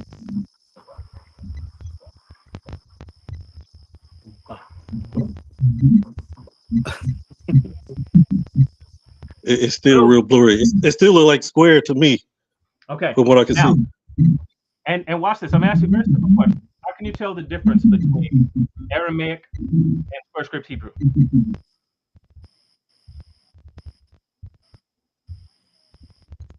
The Aramaic, I have to come back with you. How do I tell the difference? Okay, now watch this. Does Aramaic use the same script as square script Hebrew? What's that? Does Aramaic use the same script as square script Hebrew? They're very similar. They're very similar. Okay, very similar. Like, what's the difference? Let's get back. Let's get back to this at a later date. So we're gonna have to come back to a lot. I hope you're writing this down. You're gonna show us the Paleo script of square script of Paleo Hebrew in the Dead Sea Scrolls. What year was the Dead Sea Scrolls? Probably from 100 to 300 BC. Okay, 100 to 300 BC or BCE? BCE. Okay, so from 100 going backwards, right? 100 BC, 300 BCE. Okay. Yeah. And so this would have been after the Babylonian and Neo-Syrian captivity. They were writing in Paleo Hebrew. During the Syrian time, yes. After the Neo-Assyrian time. Wait. After they got back from Babylon? Yeah, Neo-Syrian, Neo-Babylon, yeah. They was writing in Aramaic. They're writing in what? Aramaic. Okay, so they weren't writing Hebrew. What we have is Aramaic during that time period. Cool. And so you're going to show us Aramaic and not Hebrew. Yeah, like the Elephantine papyrus. Mm-hmm. I can show you that. Okay. Good. I'm looking forward to all of this. Now, back to my original question. I really hope you can answer this one. How do we have Genesis, right? From Greek texts, which were based on early Hebrew texts of Genesis, which promises the land of Canaan to the Hebrew people and their descendants forever, right? That the Hasmonean and that the Maccabeans were making appeals to. The Maccabeans came up with this. It was written during the time of the Maccabees. What was written during the time? Some of the elements of Genesis. What? So particularly like Genesis 12, Genesis 15, Genesis 12, 13, 15, the sections where you have the land being promised to them. You're going to bring us evidence. It was written in the 2nd century BC. Yeah. I'm going to use the Table of Nations. You either die a hero or you live long enough to see yourself become the villain. Hang on, wait a second. You're going to use the text that you're saying was crafted in Genesis chapter 10, the Table of Nations, to show us how Genesis was written in the 2nd century BC. Yeah. How? Because there are nations that only existed at that time period. Not before. Right. And so how does textual inundations are updating? How does that mean it was written at that time? Wait, what's that? For example, if I say, what's the Louisiana Purchase? I didn't hear that. The Louisiana Purchase, right? We call it the Louisiana Purchase today. It references specific plot of land, things like that was purchased. And we call it the Louisiana Purchase, right?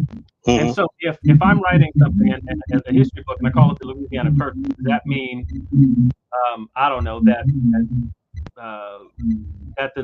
saying that the land was always called that, or could the land have had a different name? And I'm saying Louisiana to give it a name that might be clear to the speakers I'm talking about now?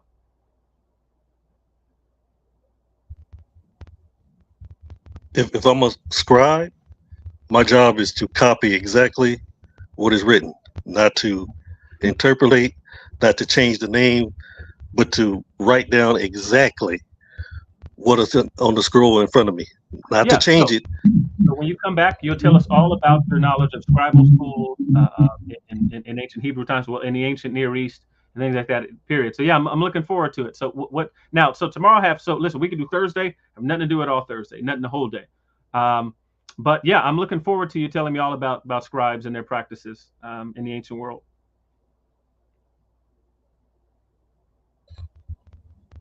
Cool. Am I getting I got a feedback? I don't hear anything. Not Okay. Yeah. So I want to say this. I'm going to preface it by saying this. Yeah, it sounds like you're picking me up every time I talk. I hear feedback. You might want to mute your phone, and Yami. Yeah, I put it on the charger. That's what's going on.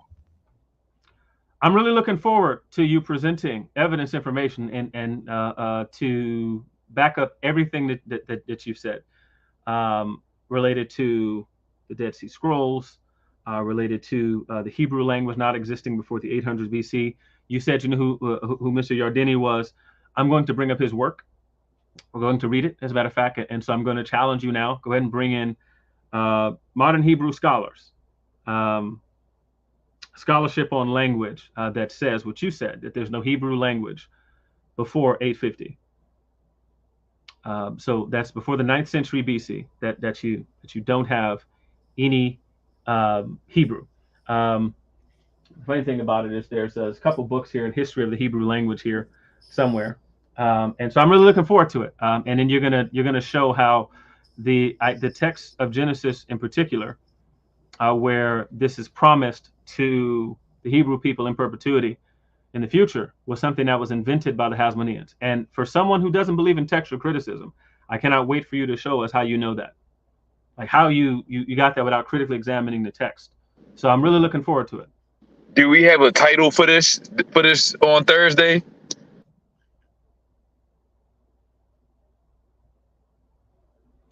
Doesn't bother me either way.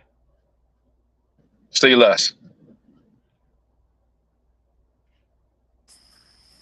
So we got a deal, right? You're writing down all the things I'm going to ask you to show, because you said you made a lot of claims.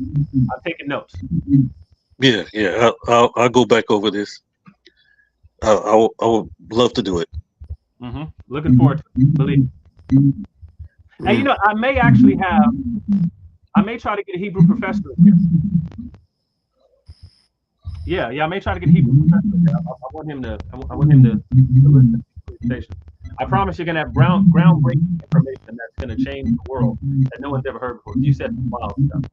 So looking forward to research. Hey, so what's my man's name? I can't pronounce it. You talking about me? Yes, sir. Nyame. Nyame. You don't know the power of the dark side. So let me ask this question. Do you believe that there was an Israelite kingdom that existed some point in time in history? Yes, there was. So let me ask this question then again. How do you think they communicated, the diplomatic wise, their foreign relations? How do you think they communicated? Do you think they communicated using only the language franca of their time? Or do you think there may have been some examples of cross communication where sometimes their language, in this case, I would say around this time was Paleo Hebrew? Do you see that being a possibility happening during the history?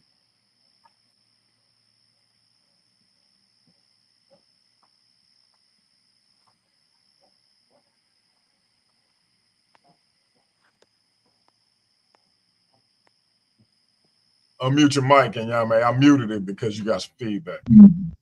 Oh, okay. Okay, I'm sorry. Yeah, I was talking. Yeah, we have evidence of around 800 BCE. We have, as he mentioned before, the silver scroll. We have coins. We have some pottered shards showing that language. Like I say, it's around 800 BCE, maybe 900. Okay. But it's to your argument that you don't believe that there was any form of Hebrew prior to that time.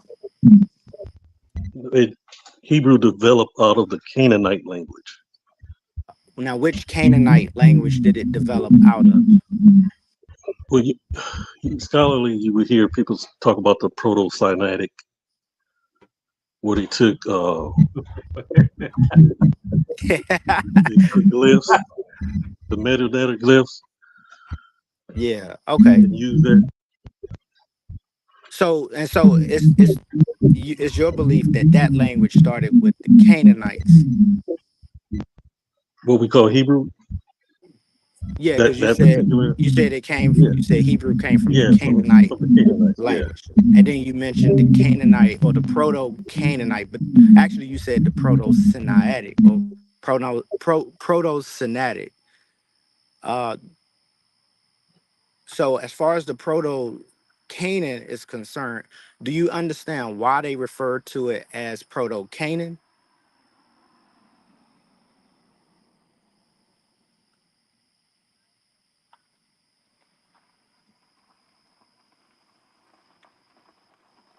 I think he muted again. Because of the time frame of the writing. Okay, so no, actually, it's because of the location of where the writing was found.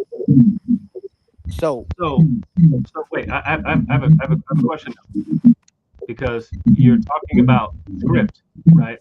And Nyame, that's what I asked you before. What's the difference between a script and a language? Well, what I'm talking about is how do we prove the This existence? is not what I'm. That's what I'm talking about. How do we prove? What's the difference? Because we're talking about the text. What's that? What's the difference between a script and a language? A language is spoken, a script is written. Okay, that's also incorrect, right? Because if I can write a script, and I can be writing in a certain sort of script. I could be using Arabic numbers, right?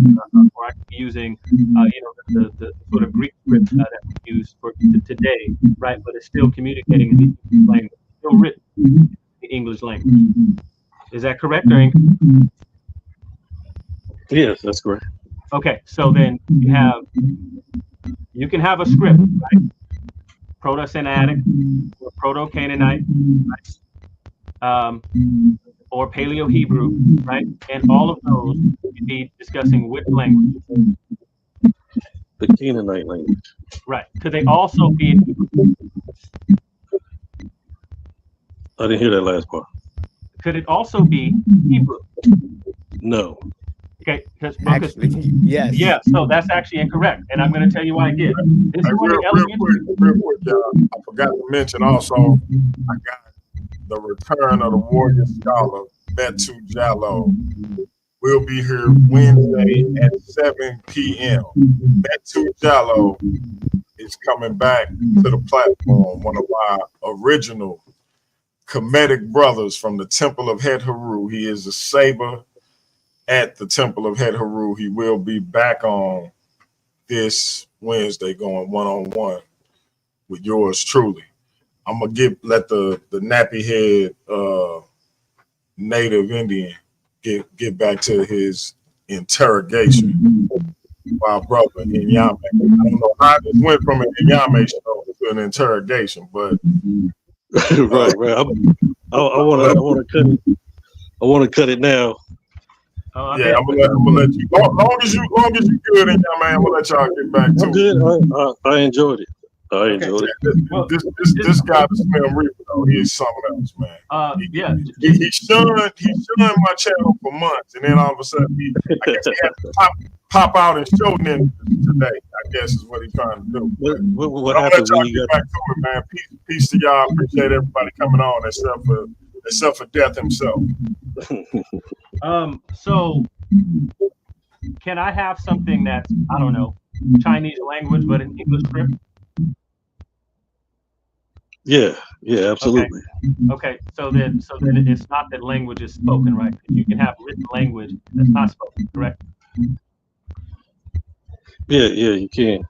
Okay, so cool. So then when you are making the claim that there's no Hebrew language prior to let's say 9th century BCE at your earliest date, where are you getting that from?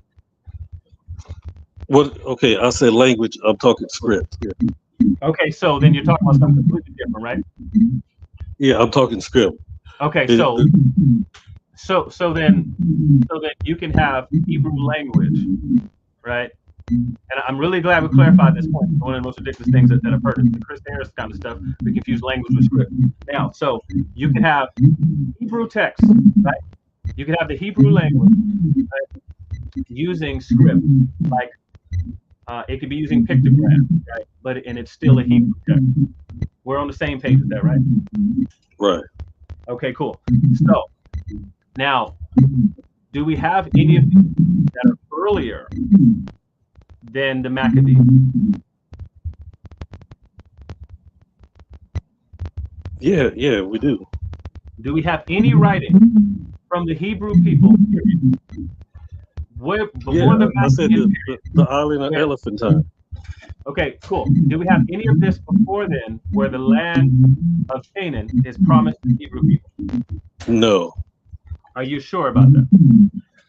I'm absolutely positive. Now, maybe they can go dig up something and find something now, but I've never heard of nothing.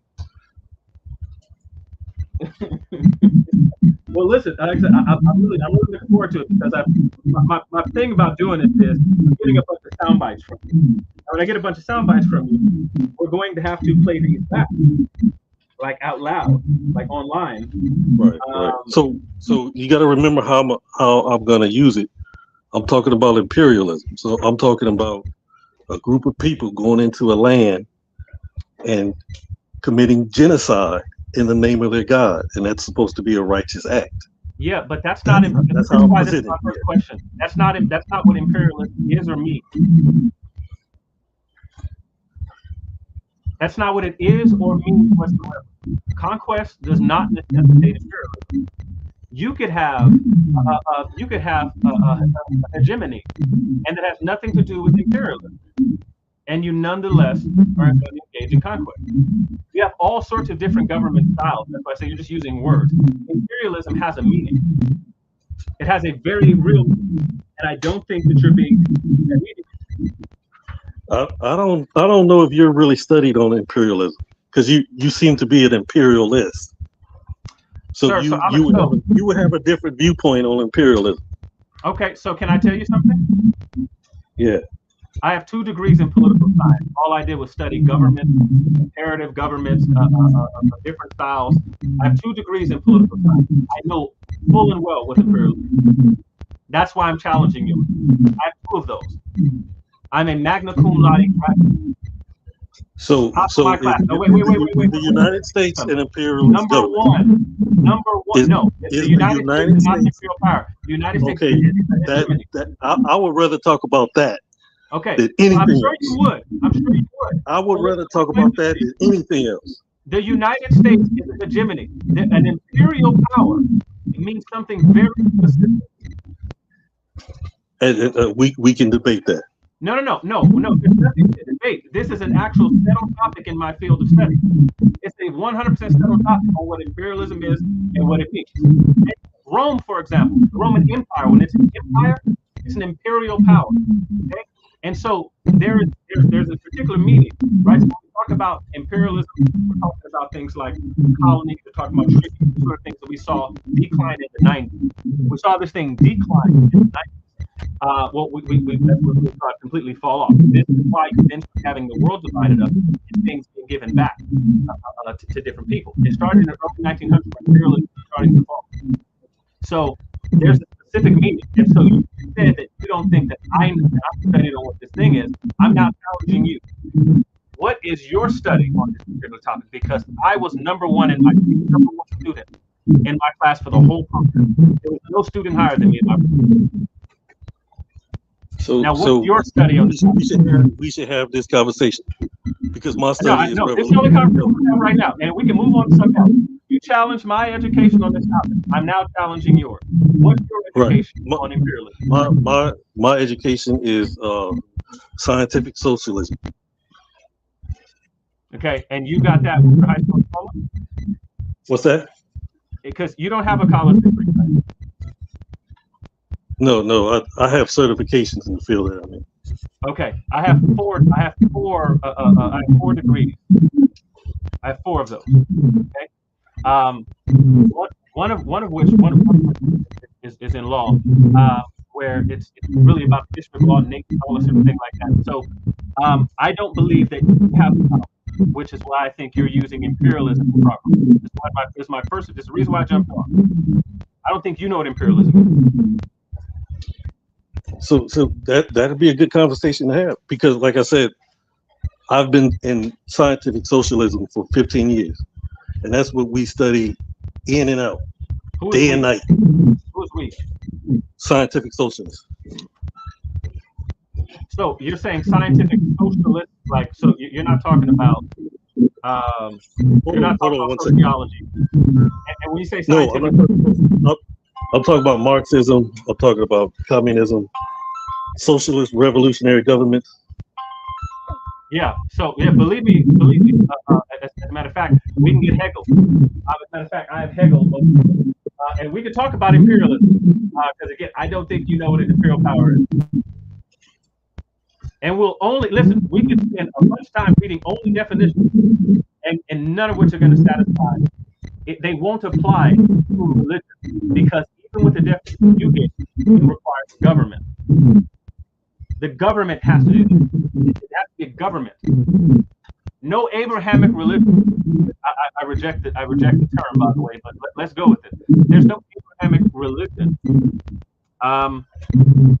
that necessitates any particular form of government. So calling it imperialist doesn't make it. Let's see, I disagree with that. Okay. The Bible, the powers that be are ordained of God. If you disobey that power, you're disobeying God. Right. Well, no, that's not what Romans 13 or anything like that says. Romans 13, for example, that many people go to talking about the government. It uses this particular phrase there about the good, right? And that good is always a reference back to being things that are in reference to God's holy law, talking about things, people who do good, right? And that good has a particular definition. The apostles, no one, the Hebrews, nobody would have read the Bible the way that you're talking about. The idea that you have to submit to any and everything the government says, well, that's not remotely biblical. Otherwise, you wouldn't have, I don't know, the apostles being killed because they refused to stop preaching. You wouldn't have that. You wouldn't have Daniel, becoming someone who's under an imperial authority, under an actual imperial authority, because of the fact that he's refusing to disobey his God. He won't make sacrifices. You wouldn't have had 300 years of persecution of the church if anyone read the Bible the way you're reading it. Nobody read the Bible this way. This is the way you're reading the Bible because you're a victim of white supremacy. And so you think that this is what the text communicates, and it doesn't. Rebellion is in the earliest text of Genesis. In the earliest text of the Bible. Particularly, there's an entire book called the Exodus, where there's an entire rebellion and a moving out of an area because of an unjust government. And so this reading that you have in the Bible, it's just not consistent with even the events that took place in it.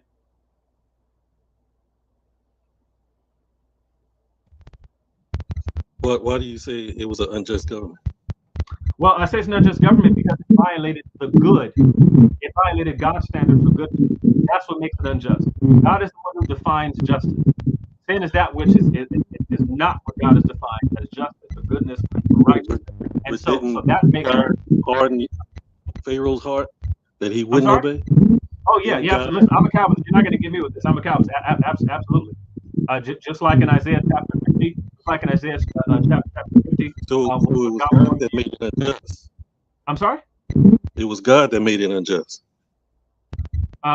Yes. So it was God who was responsible for the unjust action, but that's different between primary and secondary causes.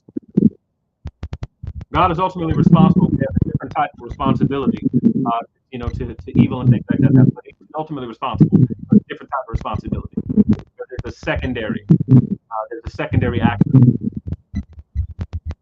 But still, I don't want to get off topic here. I just want to point something out because you're deviating from the topic. The idea that you have of reading of the Bible, you wouldn't have a book if what it is submitted to authority no matter what. That's clearly not the case. The apostles themselves said we should obey God rather than man, right? And the man that they were talking about in that particular context was the government. You had them saying Jesus Kyrios. Jesus Kyrios means Jesus is Lord. It is a direct challenge to the Roman state where it was stated as Caesar. Nobody back then read the Bible the way you do. Nobody. You wouldn't have had Maccabean revolt if that was the case. You wouldn't have had it. You wouldn't have had the Jewish revolt. You wouldn't have had the Bar Kokhba revolt. Any of the Jewish revolt. Anybody read the text the way that you're reading it. Nobody thought there's an undying loyalty to the government, no matter what they say, no matter what they command. You wouldn't have had any of it. Because when they would have came in, when the Greeks came in and defiled the temple and defiled the sacrifices, right, and refused to let them rest on Sabbath and all that stuff like that, they would have said, hey, this is what the text communicates. We have to obey. Nobody read it like that. They revolted over and over and over again. Over and over and over and over and over again. This is why the Jews, this is why in the Talmud, this is why in the Jewish writings, they had come up with valid reasons to not tell the truth. And they said, if you don't tell the truth in these cases, it won't be a lie. In some of the cases, you have to spare your own life. And so, if the tax collector thought they were going to die at the hands of the tax collector, they just wouldn't be honest with the tax collector. And they would say, hey, that person's going to kill me, going to be thrown in jail, things like that, but I have to say something otherwise.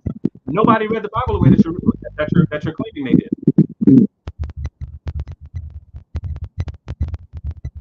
I mean, but I got 2,000 years of history.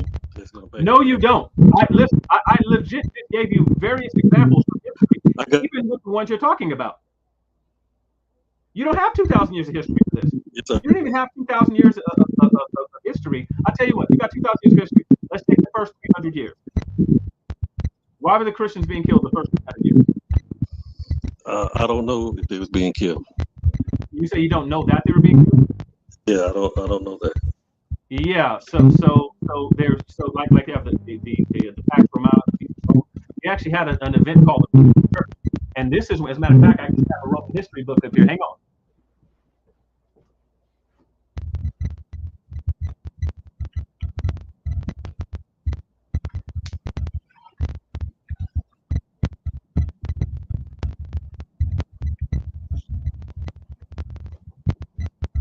This is an Oxford University Press published book here called The Roman Empire. It's from a Roman history course taught by Dr. Brian Rudishauser.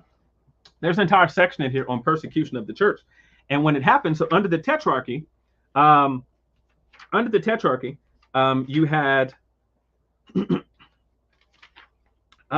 one of the first times that the Christians were now going to be given freedom to worship them, and I think it was the Manichaeans. The Christians and the Manichaeans were given the opportunity to worship in peace. Prior to that, like Emperor Diocletian, right? They would have to go into the temples and they would have to make a sacrifice to the Roman imperial cult. Otherwise, they were going to be killed, have their lands taken, all this sort of thing like that. Like this was a real thing. I'm going to pull up the section. Hang on, let me see.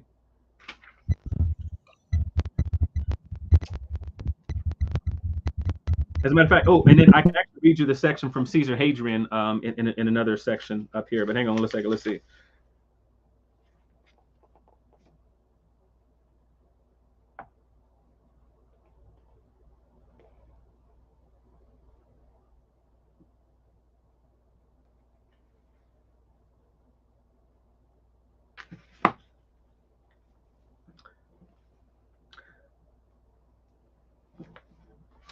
This is page 326. I'm going to read.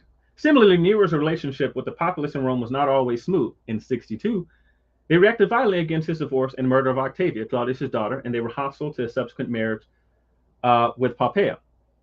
He was rumored to have caused the Great Fire of 64, which damaged 11 of Rome's 14 regions, because he then appropriated much of the devastated land for his immense golden house.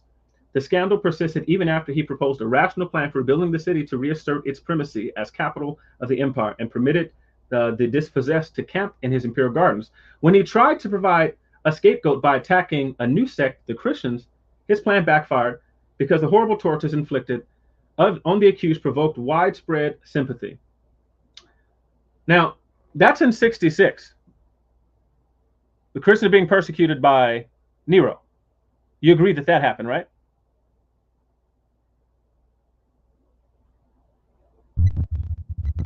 Yeah, but I don't know why it happened. Well, I just told you. He blamed it, we just read it. He blamed the Christians for burning down the city. Okay, now watch this. We can go to when it ended.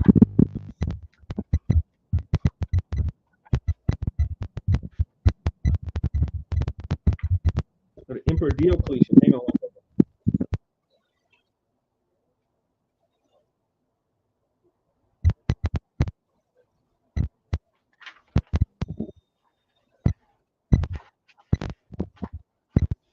If you have something to say, I'm looking through the index now so we can find the page. But you feel free if you have anything to add while I'm looking it up.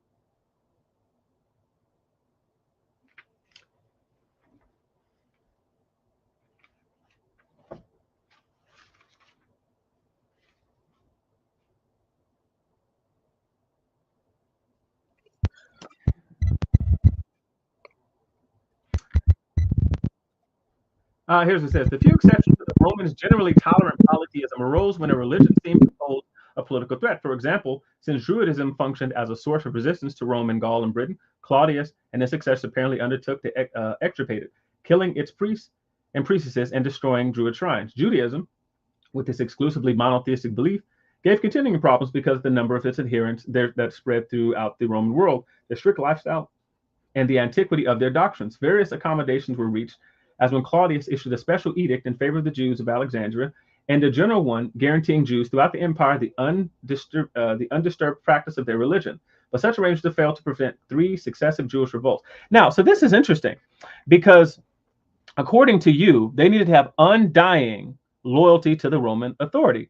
Yet, however, as the textbook says, it's an Oxford University Press published textbook, college textbook on the history of Rome, says that the Jews continued to give problems to these people because they wanted to worship their way, and the Romans wanted them to be polytheists, and the Jews continued to give them problems until they got special accommodations.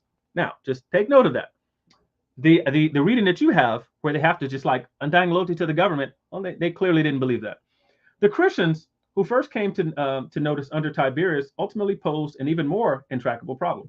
Roman authorities and intellectuals did not know what to make of this new religion. Like Jews, Christians were exclusively monotheistic, and they included the Jewish Old Testament among their sacred books.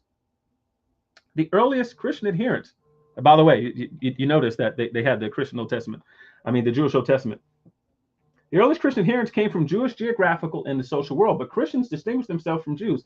Initially, therefore, Romans considered the new religion to be simply a sect of Judaism, but without the authority of antiquity, much like the sects documented by the Dead Sea Scrolls or other contemporary evidence. Thus, the debate about Jesus Christ was seen as dispute merely local concern. According to the earliest accounts of Jesus' life and death, the governor of Judea, Pontius Pilate, did not know what to do with the man denounced to him as a popular and potentially dangerous religious leader.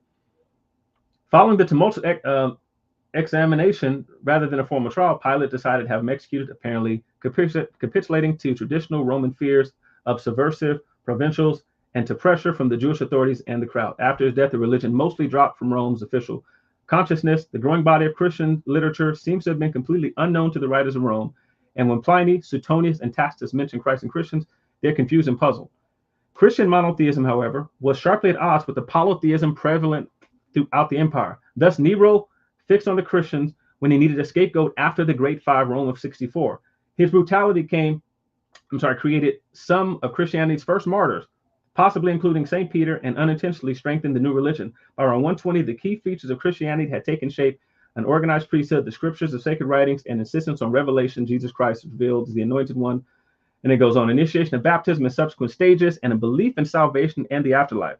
The epistles of Paul and the Gospel of Mark were probably written between 50 and 70s, and by the 130, the other scriptures were completed. The roughly contemporary book of Revelation and slightly earlier Dead Sea Scrolls similarly manifest the religious ferment of Judea and the Greek East. Christianity spread in cities before the countryside, as indicated by the name pagan used for non-Christians. Now, if this is the case, you have the Christians and the Jews rebelling against Rome. Why do they have a different reading of the Bible than you do? Why aren't they just submitting to what the Roman authority says? And I will answer that at another time. Okay. So did you hear anything in here that supports your point? That they just went along with anything that the Roman government said? If it goes against their beliefs, they usually make a stand. But it has to do with their beliefs, not other stuff. I'm really, really glad you said that. So what you're saying is then that Christians, if it violates their belief, they don't just go along. So if it violates God's law, right, something that the God has said they don't do, they're not just like, okay, yeah, like we're told by our Bible to do that. You recognize that the Christian belief system does not tell you to blindly follow the government. It doesn't say blindly, but it says the government is sent there by God. Right, which doesn't mean in any sense, right? So the premise that you have, that if you're going to follow that that your Bible says that you have to do anything the government says. So that's incorrect, right?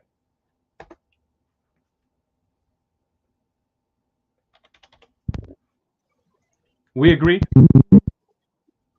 Yeah, if it's against a Christian beliefs, you shouldn't follow it. Gotcha. So then the Roman government couldn't come in and say, hey,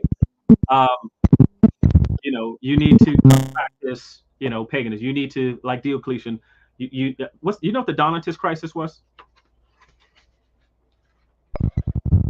No. Okay. So the Donatists were not happy if Christians capitulated and made sacrifices to the imperial cult. They were knocking them off. You agree with that, right? They could have been so. Okay, good. Because it sounded like before you suggested that Christianity said go along with whatever the government says. And I was telling you that if it violates the good, if it violates what God has declared,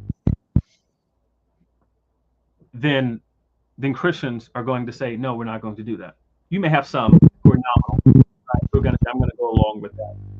But Christianity teaches that it's true that Jesus is Lord, not Caesar is Lord. But does the Bible teach that the governments are ordained by God? Yes, the Bible does teach the governments are ordained by God for particular purposes. It teaches that governments are ordained by God for particular purposes, not ordained by God for every particular thing. It does not teach that whatsoever.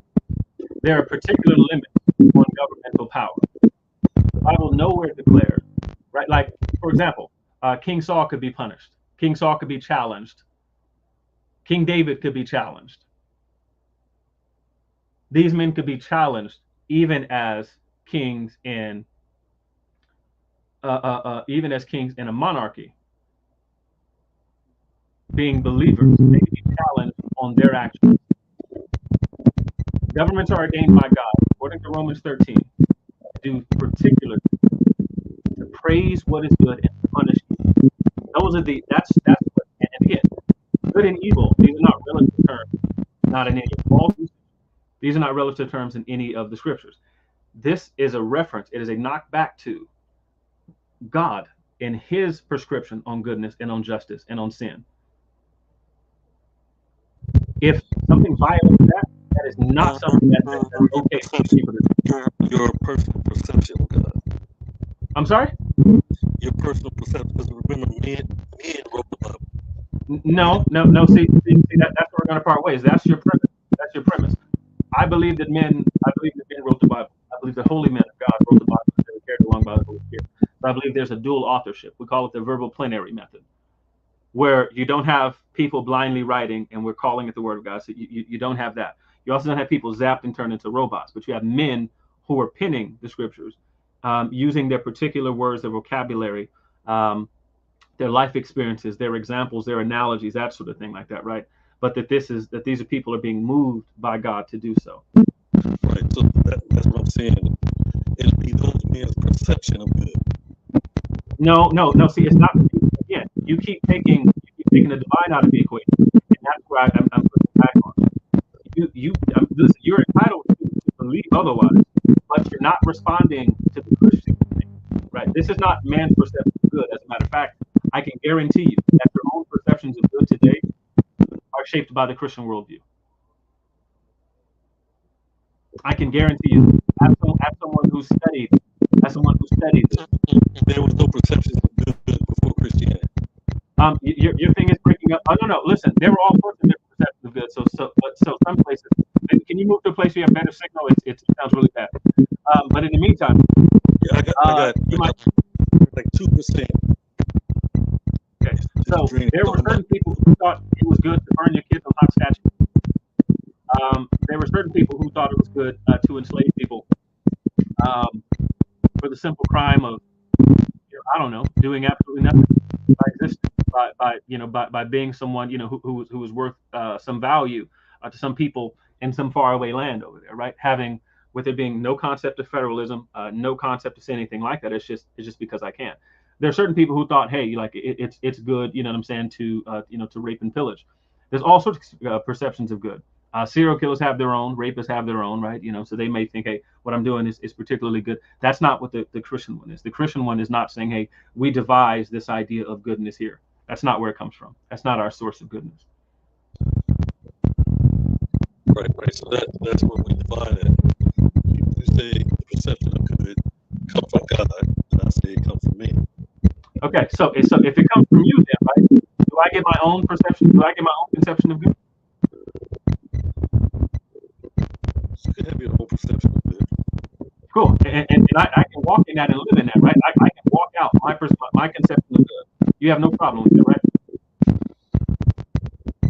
It depends on if it violates. No. You can't do that. You can't have it both ways. Why not? Because what you're going to do is, if you and I can both come with our conception of good, there is no authority higher than us. It comes from us. You and I are equal authorities. You don't have one to usurp me and to go over me. But that's where men make constitutions. Well, now, listen, men can make constitutions, but that's still the work of men, right? That's still completely and utterly the work of men, right? And I can form my own coalition constitution across the waters. This is a major problem in politics. It's a major problem in politics. As a matter of fact, with the Universal Declaration of Human Rights, there's all sorts of reservations to it in international law. People can say, hey, over here in my region, we don't think that way. We think that, we can beat women and we can do all that kind of stuff. And so there's all of these different things that different countries and things that come up with. And if what you're saying is true, then every person's position is just as valid. You can't say no unless, and then give me some concept of human rights that's inherent to man, because rights have to be endowed. You have to be endowed with rights. Rights have to be given to you. That's what a right is. That has to be bestowed upon you. So this idea that if I can't come up with my own conception of good, or I can unless, and then you give some other higher authority that's going to limit me, you can't have both ways. If you are going to be, you personally try to violate my rights. No, I can 100% just violate your rights. It happens all the time. You can try. No. It's not going to be a try. People have stuff happen to them all the time. People are robbed, killed, like so all kind of stuff happens to people all day long, 100%. Right. It's not a try, but you're still jumping the gun by calling it a right. No one gave it to you. Civil rights come from government. They're given by the authority of government. What about the human rights? Where do those come from? Who bestowed on you a human right? Like who bestowed on you a right to it? That's agreed upon by men. Right. And so if it's agreed upon by men, right? If it's agreed upon by men, then men come along and say, no more. You can have places in the world, but that's not an agreed upon right. Absolutely. That's everywhere. And so it's valid, right? That's 100% valid. That's also in the United States. No, that's not the case. What? Again, this is my area of study. It's not the United States. So people's rights are violated in the United States? No. People's rights are violated in the United States. What I was telling you was that you don't have in the United States where it's like, okay, it's okay, people's rights are violated. Because in the United States, you have to, that's why I said, you're influenced by Christianity, you're borrowing and stealing, right? And then using it because you like the concept of human rights. But all of this is 100% a product of Christianity. All of it, 100% a product of Christianity. The idea of inherent human rights is an entire Christian convention. I disagree with that. You listen, you can disagree all you want to. The fact is that history is not on your side. The French Revolution had nothing to do with the rights of men. The French Revolution, you mean the nation that was formerly Christian and largely Calvinist, just like the United States was Christian and largely Calvinist? You said formerly. I'm sorry? You said formerly Christian. Right, but the concept of right predates like the French Revolution. Those ideas came from somewhere. You don't have those ideas in ancient France because there was nobody there with those ideas. The concept of right is a Christian. You don't have right in the Greek city-states? I'm sorry? Greek city-states. What about the Greek city-states? You didn't have human rights in the Greek city-states. You had the rights of the citizens. Right, but you have rights of citizens. You didn't have human rights. And there's a difference. You didn't have human rights, right? Because like with the Helots and things like that, they didn't have the same rights as the Greek citizen. If you go read the dialogue of Plato, things like that, you'll learn very quickly that like slaves and women, they didn't have human rights. Well, that's why. If you lived in Sparta, if you were the Messenians, you didn't have human rights. They had the Cryptia that would go on raids nightly, and go kill Messenians. Right, but those wasn't citizens.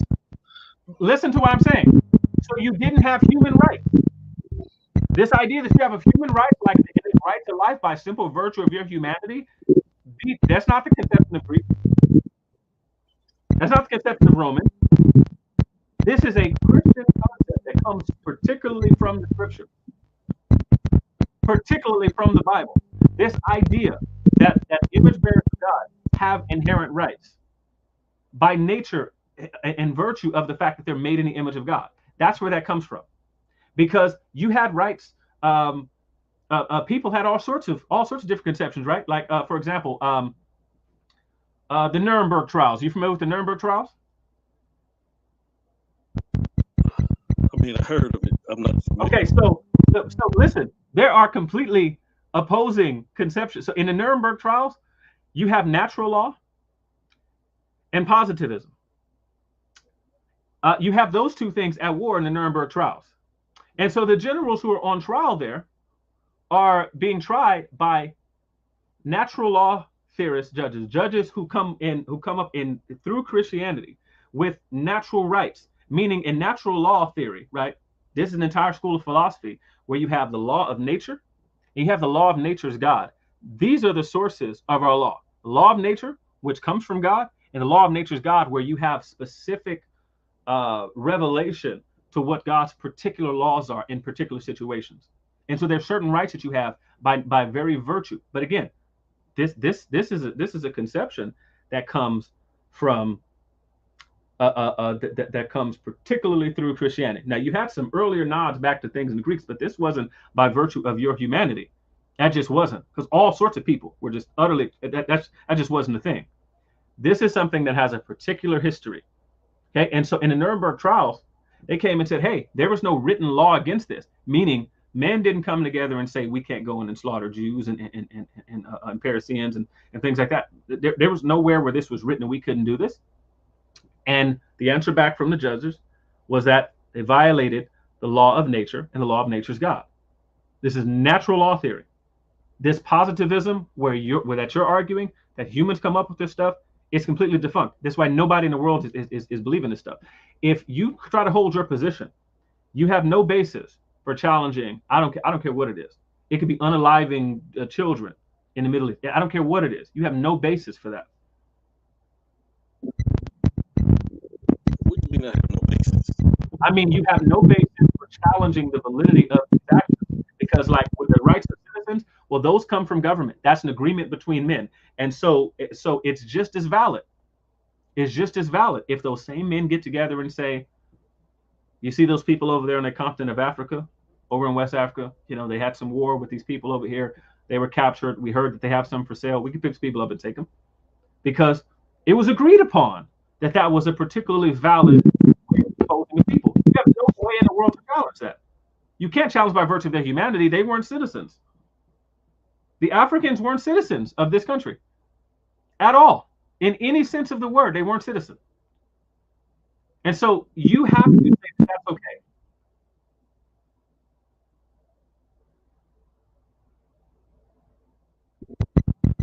So are you trying to posit that a person that believes in God will follow human rights? They will never. A person that believes in God is more apt to follow human rights than a person that doesn't. Well, one, yes, but that's not the actual point that I was making. The point I was making was that there's a particular way that human rights came into existence. That the concept of human rights, that has a particular history that doesn't arrive from paganism, does not arrive from atheism, doesn't arrive from any of these places, because you don't have image bearers of God. You don't have people who, by virtue of their humanity, they were made special in creation, who are now bestowed with human rights. As a matter of fact, this is one of the big things in environmental ethics that people are pushing back on, because they say the Christians are the one who said humans are special, they have all of these rights and all this stuff, and so they're pushing back against that. They're pushing back against what's called anthropocentrism, and they're trying to say, you know, that we have the same rights of all animals and things like that, and you know, and then some, or even say if they're those are for the biocentrists, and then you have some, you know, who are, you know, looking at the world universe as a whole and saying, you know, you don't have any more rights than, you know, than plants, you know, and rocks and things like that, because we're all codependent on each other. But it's particularly through the Christian system, that you get a concept of human rights by virtue of your humanity. You're made in the image of God, therefore you have certain rights that are inalienable rights that cannot be taken away from you.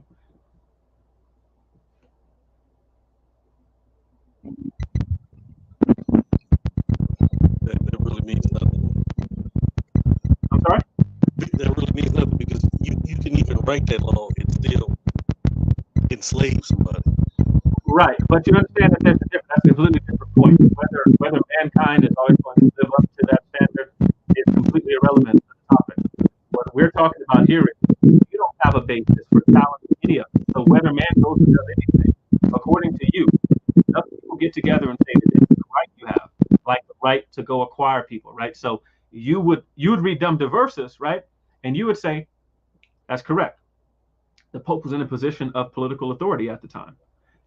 Spain was given the right to go and capture slaves and make slaves of the Muslims, of the pagan world, of people who are not Christians, and Native Americans. According to you, that will be perfectly valid. The Pope is in a position of political authority. He has the right to divide the world up between Spain and Portugal and say, okay, you guys do that. According to you, right? If King James, right, if he decided, hey, you can go over there and capture these people, right? You can go conquer those lands, take from them people. According to you, that's perfectly valid, because people got together. Yeah, but that's exactly what he did. Right, it's exactly what he did. But I want you to just, I want to focus here. According to your paradigm, according to your worldview, that's valid. Like, all it takes for you to get a right is for people to get together and say, yeah. I mean, if that's what you did and you accomplished it, the only way to stop it is a force strong enough to stop it. Right. So might make right. So slavery, on God's authority or the human laws, you have to have a force that's greater than that. Well, that's a little bit different though, because you're not talking about the morality of it. You're talking about your ability to carry it out. And so that's what I'm saying. You keep confusing these. Your ability to carry out an action doesn't necessitate a right to carry out an action. Okay. So just like, again, unless, again, according to you, might makes right. If I'm on an island, right? Me and, 3 homies, we get stranded on Gilligan's Island. There's a young lady who gets stopped there, right? We say, hey, we think all the other people in the world have died. We say, hey, ma'am, we all need to make use of your body. She says, no. Say, hey, it's 3 against 1. According to you, that's perfectly valid. The government that we've created, we say, we the strong ones over here. Unless you got a force to combat what we doing, this is cool. So when they showed up in the Ivory Coast over there, and they grabbed people by them chains and led them over there to the boats, right? They decided, hey, you get sick, we're throwing you overboard, right? It's how we're gonna kill you, hey, we're gonna take from you. Hey, we got the power. You don't like it, right? You think you got a right otherwise? Only way you can show your right, you got to demand it. According to you. And there's no higher authority than the men who got together and put it together. I mean, even if there was a higher authority, no higher authority stepped in and stopped it. Well, so one, you don't know what stuff is stopped by higher authority because it doesn't happen. You have no basis for saying what didn't happen and what was stopped by higher authority, because all sorts of things, just in theory, right? Just reason. You can't say that everything that would have happened did happen. I'm talking so that being said, but you're changing the subject again. We're talking about whether it was okay in the first place. I'm telling you, the things that happened, I could say those are wrong. And I could say those are wrong because it violated Exodus 21. And it says you can't go man stealing. You can't go capture a person without just cause and take that person and enslave that person forever. You've done nothing. That's exactly what they did. Listen, that's fine. But listen what I'm saying. I'm the only one in any position to say it's wrong. You, according to you, the number of people who got together and said it was cool, that makes it cool. And that's what I want you to own it. Yeah. If I'm with a group of guys who say stealing another person and enslaving them is okay, I'm not hanging with those people. No. That's not my question. I want you to own what you're saying.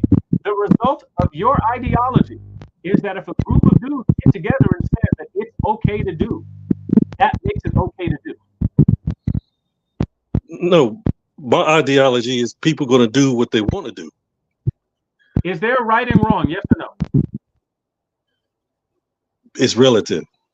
Good. So then it's relatively okay to go kidnap people, let them to farm them for children, to sell them across the sea, to continue to farm them after it's no longer okay because enough people got together and said, to farm them for children, to sell them, to chop them up into pieces, to do all of that. That's okay and relatively okay. It's good, could be bad. It may be distasteful, maybe you may not like it, but you can't say if it's good or bad, right? I'm saying it's bad because of what it does to another human being. No. Listen, you can't keep trying to smuggle this in. Either it's bad to do, right? Or you're going to have to tell me where these human rights come from. What's the source of human rights? Human rights come from human beings. So human rights come from human beings. So if human rights don't give those rights to human beings, they don't have the right. What? Human rights. There's the source of human rights. I'm the source of my own human rights. So in a collective, rights are agreed upon. Rights are agreed upon. Right. And so if the collective doesn't agree on a particular set of human rights, then those rights are not possessed. Correct? Correct.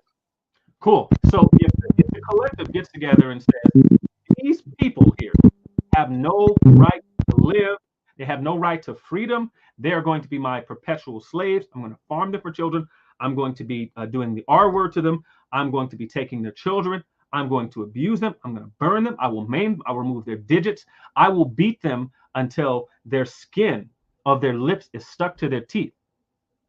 I'll beat them until the bones in their legs are exposed all the way down to the bone, like it happened to an 8-year-old girl in the South. The collective didn't give that child a right to be free from that. Therefore, the child does not have that right. That's what you're saying, correct?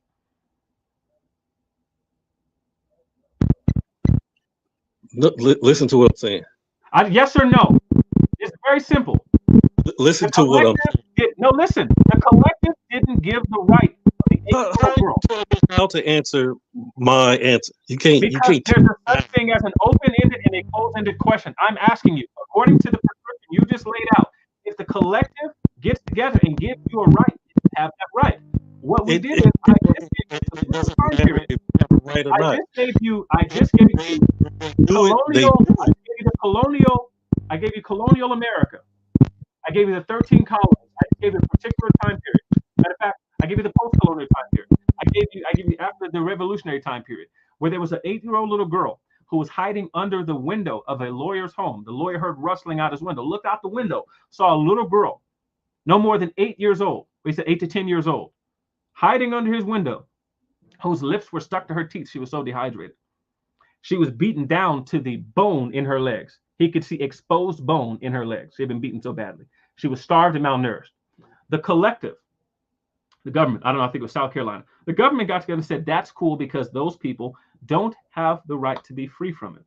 They're someone's property, they're chattel. That what happened there is okay. According to you, to your prescription, is that okay to do because the collective said it's okay to do? They don't have the right to do that. According to me, I would go kill every person that did that to that little girl. Listen, you're not answering my question. Very simple. That's the answer. According to the prescription you laid out. Okay, cool. So according to the prescription you laid out, that the collective has to grant rights. Where was the little girl's right to be free from that, to be acted upon in retaliation? What the little girl's human rights to stop that? I'm sorry? Where was the little girl's human rights to stop that? You are shifting the burden of proof, and I'm asking you a very simple question. According to what you laid out, where was her right to be free from it? You're going into the abstract, and I'm standing. Not going abstract. Yeah, you're going into the abstract. First of all, it's not abstract. This is a 100% concrete example of a little girl that this happened to. I've read this story on this show before. Right. Hiding under someone's window. Okay. She has human rights, and she has human rights, but it didn't stop. No, wait, sir. Don't just say she has human rights. Don't say she has human rights. You said the rights come from humans. The collective has to grant you these rights. I'm saying the collective didn't grant her the right. That's a historical fact. It's not abstract. It's a 100% historical fact. The collective did not grant this little girl the right to be free from that brutality. I'm asking you, why would you retaliate if the collective didn't say she had that right? Why do I retaliate? Yes. Because my worldview says you don't do that to another human being. No, it doesn't. You just said your worldview says the rights have to come from humans. No, that's you. You see, you're not listening. Did anybody hear anything different? Type it in the chat. Matter of fact, don't say that yet. Somebody tell me when he said something otherwise. Type it in the chat.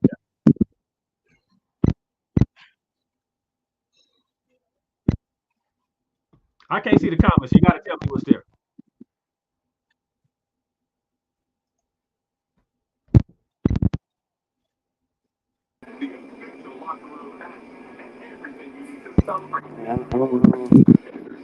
Yeah, they all.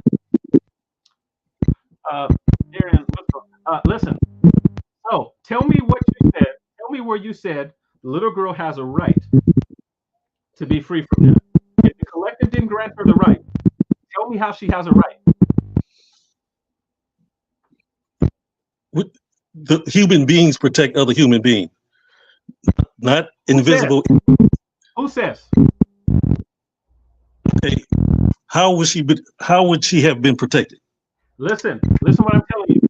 You said the right has to be given to you by a collective. This is not different. We can put this in a syllogism.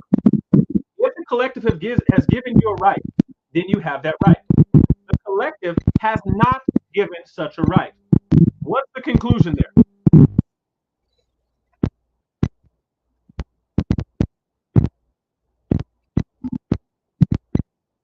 Hello. What do you mean? What is the conclusion? We're putting this in a syllogistic form. If the collective, hang on. This is hypothetical syllogism. If the collective has given you a right, then if the collective has given you a right, this is the condition. If the collective has given you a right, then you have that right. That's the first premise. Here's the second premise. The collective has not given you a right to not be beaten and raped and kidnapped and enslaved. Therefore, do you have the right to be free from our word, from enslavement, from being beaten? Yes or no? First premise is if the collective has given it to you, you have it. Second premise is the collective has not given you that right. Therefore, you have a right. If you live in that nation, then you don't have any rights. Thank you. So, according to your paradigm, you have no basis. If you live back in that time, you have no basis for challenging the enslavement of our ancestors. Period. You have no basis for challenging. I probably wouldn't challenge. I probably would just kill. You probably wouldn't challenge. You what? I probably wouldn't challenge. I probably would just kill. Oh, so but you have no basis for it, right? If you go out doing that, you're violating. This is where cognitive dissonance comes in. You're violating what you actually believe to be true. You believe that these are completely subjective, determined by a group of people who, for whatever reason, get to fulfill certain rights to people. And they can give rights to certain people. They cannot give rights to people. They don't give every right, certainly, because who has not. So there's certain rights that you have, and you're acting like, okay, because these rights are in the Bible, it will stop it from happening. It's still happening. Well, so but that's a completely different topic, though. None of this from happening. But okay, so first and foremost, that's completely and utterly incorrect. The Christian, it was Christianity itself. This is 100%. This is all scholarship. Christianity was the vehicle that ended slavery. 100% of that. And the vehicle that started it. No, that right there. That right there. That right there was one of the most. Hey, watch this. Watch this. Slavery. No, watch this. Here's the thing. What year did Christianity begin? In America. In America. Listen, check it. You said, hey, watch this. Now, never tried to do a bait and switch. Christianity can't be the cause of something that existed prior, can it? The Atlantic slavery. The Atlantic slavery. Listen. I'm sorry, you mean transatlantic slavery? But listen, because there was slavery going on all across the Atlantic, all over the world. Slavery is a norm in human history. Right. Slavery is a norm in human history. When you have Christianity coming on the scene, and Christians are the voice that ends slavery. That's a fact. That's 100% a fact. Slavery existed on this planet for as long as there have been people. As far back as we have records of people, we have slavery. That's a fact. So you can't say Christianity is the cause of that. No, you could say that it happened during a period of time where there was also Christians. You could say that some people who claim to be Christians also partook in this evil. You could say that. You can say that 100%, and nobody is going to disagree with you. You can say, hey, those people claim to be Christians, and they partook in this evil. What a historian is going to come back and tell you, and there's numerous historians who've written about this, slavery existed long prior to that. When I gave you that statement about the Messenians and the Spartans, Messenia, that's a little mountainous area stuff that was around Sparta, right? The Spartans didn't even have jobs. Who did all of their work? It was the Messenians. It was the Messenians who did all of the work. You ever seen the movie 300? Hello? I didn't see the whole thing. Okay, so there's a part in the movie where they asked these men their occupation. They said blacksmiths, there's all the stuff like that. That's a real historical picture of an actual conversation happened, because this is the reality. The Spartans had no jobs. What they did on a nightly was go about killing people. That's what they did. They did no work. They had no jobs. They started being trained, I think it's from age 7. They were making love to old men to learn their bodies and all that kind of stuff. And I think it was like age 12 or something like that, where they actually got put into, and so you had these little camps, things that you were part of, and you had to go on raids, and they starved these little boys, and they would beat them if they didn't come back. They made you go steal, and if you got caught stealing, you'd be beaten, right? But they had no jobs. They were killing machines. It's all they were, killing machines. According to you, that's okay. Hey, the Gerousia, as they were called, 60-year-old men and older, when they looked at babies in Sparta, and they said, hey, this one looks like it has an impurity. Take them to the mountaintop and throw them off. According to you, the Carusia, the 60-year-old men who are too old now to fight in war. These men, when they were talking to babies from the mountaintop, perfectly okay to do. Those babies weren't given any right to live. Parents didn't even have rights to their children. The state had the right. The state had given the city state had given no one the right even to their own children. According to you, that's cool. And then when they enslaved these people and made them work and it went out on raids, killing them nightly, Supertia went about killing people nightly. According to you, that's perfectly fine. The Messenians were given no right to this. That's cool. What's the problem with it? There was no right given. Right? So this is your ideology. But they were slaves. Going back to that record. Regardless if you believe in human rights or not, it happens. The only thing that stops it is force. That's it. Nope, that's also not true. People have been convinced to suffer all sorts of things by appealing to their conscience, by making simple appeals. As a matter of fact, the appeals to conscience, the appeals to morality, the appeals to the divine standard, these were some of the things that were behind the force that ended up ending slavery. But first, because the Industrial Revolution ended slavery. No. The Industrial Revolution did not end slavery. There was an entire war. There was an entire war that happened. I'm sorry. What you just said is completely utter nonsense. There's industry right now in China, and the Uyghurs are still in enslaved camps. There was industry in the north. I mean, you still have slavery in America. Okay, so listen to what you're saying then. Even though I think that's utterly ridiculous, right? If what you're saying is that industrial revolution ended slavery, then if it ended slavery, that's why slavery ended. You wouldn't have slavery today. If you say that, you contradict yourself. There is no slavery in America. That's nonsense. And I would really say that slapping all the aspects of the Industrial Revolution ended chattel slavery. Period. No question. No. The Industrial Revolution did not end chattel slavery. That's not what ended chattel slavery. What ended chattel slavery was a civil war. That ended chattel slavery. Chattel has a definition. Slavery has a definition. What ended chattel slavery was an entire civil war. I don't think when they showed up on Juneteenth in Texas down there that they said, hey, we brought you some machines. That wasn't what ended it. Okay, as a matter of fact, what was it? The dude who invented the cotton gin.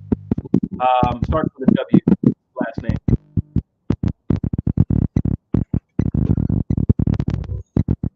As a matter of fact, that equipment. That'd be another topic for us. No, it wouldn't, because I don't know what you're talking about. But let's circle back. Tell me why it will be wrong. Tell me why, on your view, that where humans have to give you rights, it will be wrong.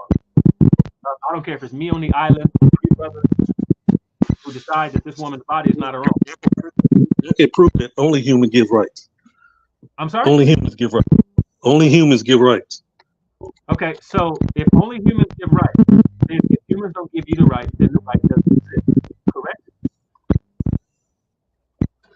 Wait, you keep asking the same question. I keep answering the same Yes, way. because I want you to answer yes or no, because that's what you keep doing. If only humans give rights, if humans have not given you a right, then the right does not exist. Correct? Then you make it exist because you're a human. Sir. Okay, cool. Watch this. The little 8-year-old girl. Did she create a right? Did she create a right to not be beaten? She didn't have enough power too. Okay, so then she didn't have the right. The other humans didn't give it to her. She didn't give it to herself. She then didn't have the right.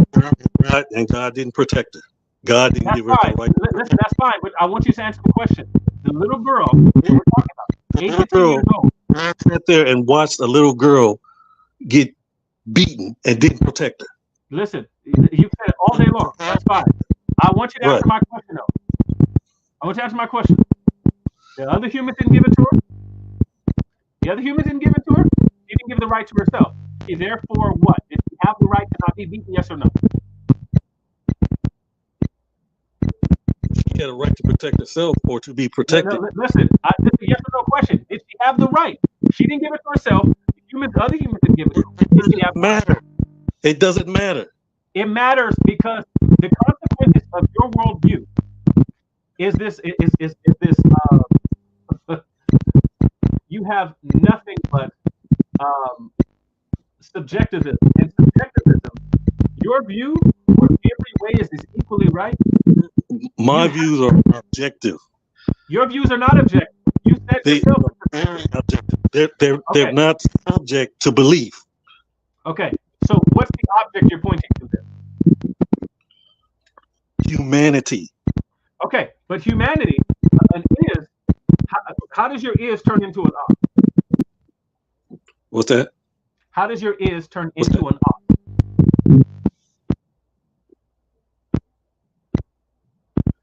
I didn't hear that last part. How does your is turn into an ought? O-U-P-H.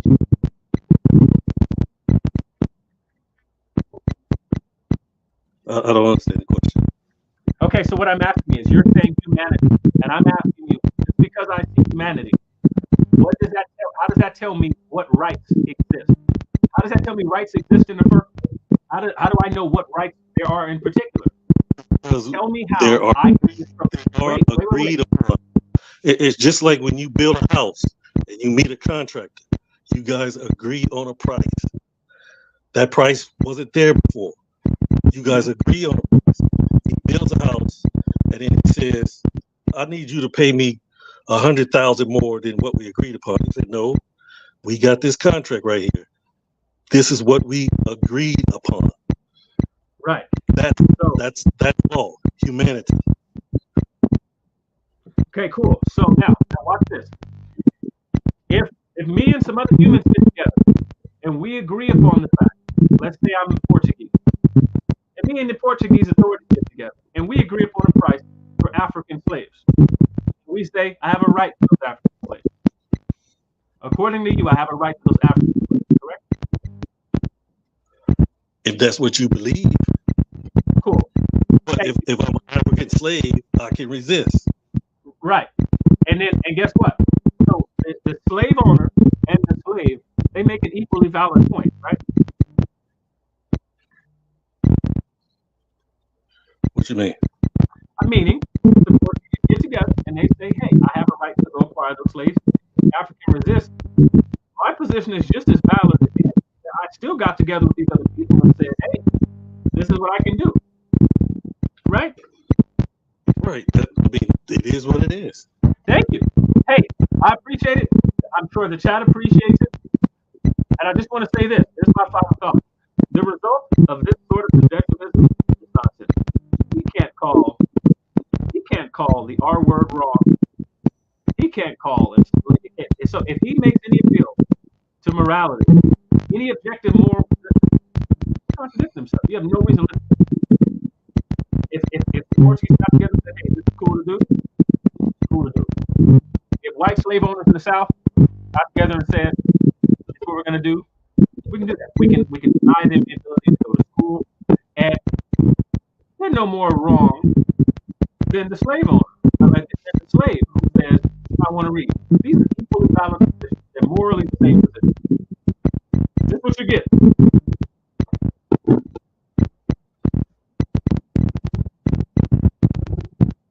Well, this has been very interesting. I ain't even gonna hold y'all. Shout outs to Dre. Shout outs to my man Nyame. DMG again. Thank y'all for allowing us to rock.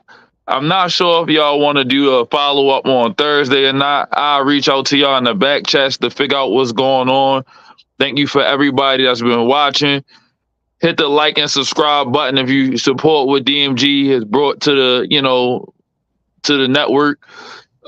Hit the like button, subscribe to the channel, and do not forget the first battle of the ideologies between Pan, Demas, African, and Jamel J. Fax is going to happen this weekend. Stay tuned for the dates, and we signing out. Peace.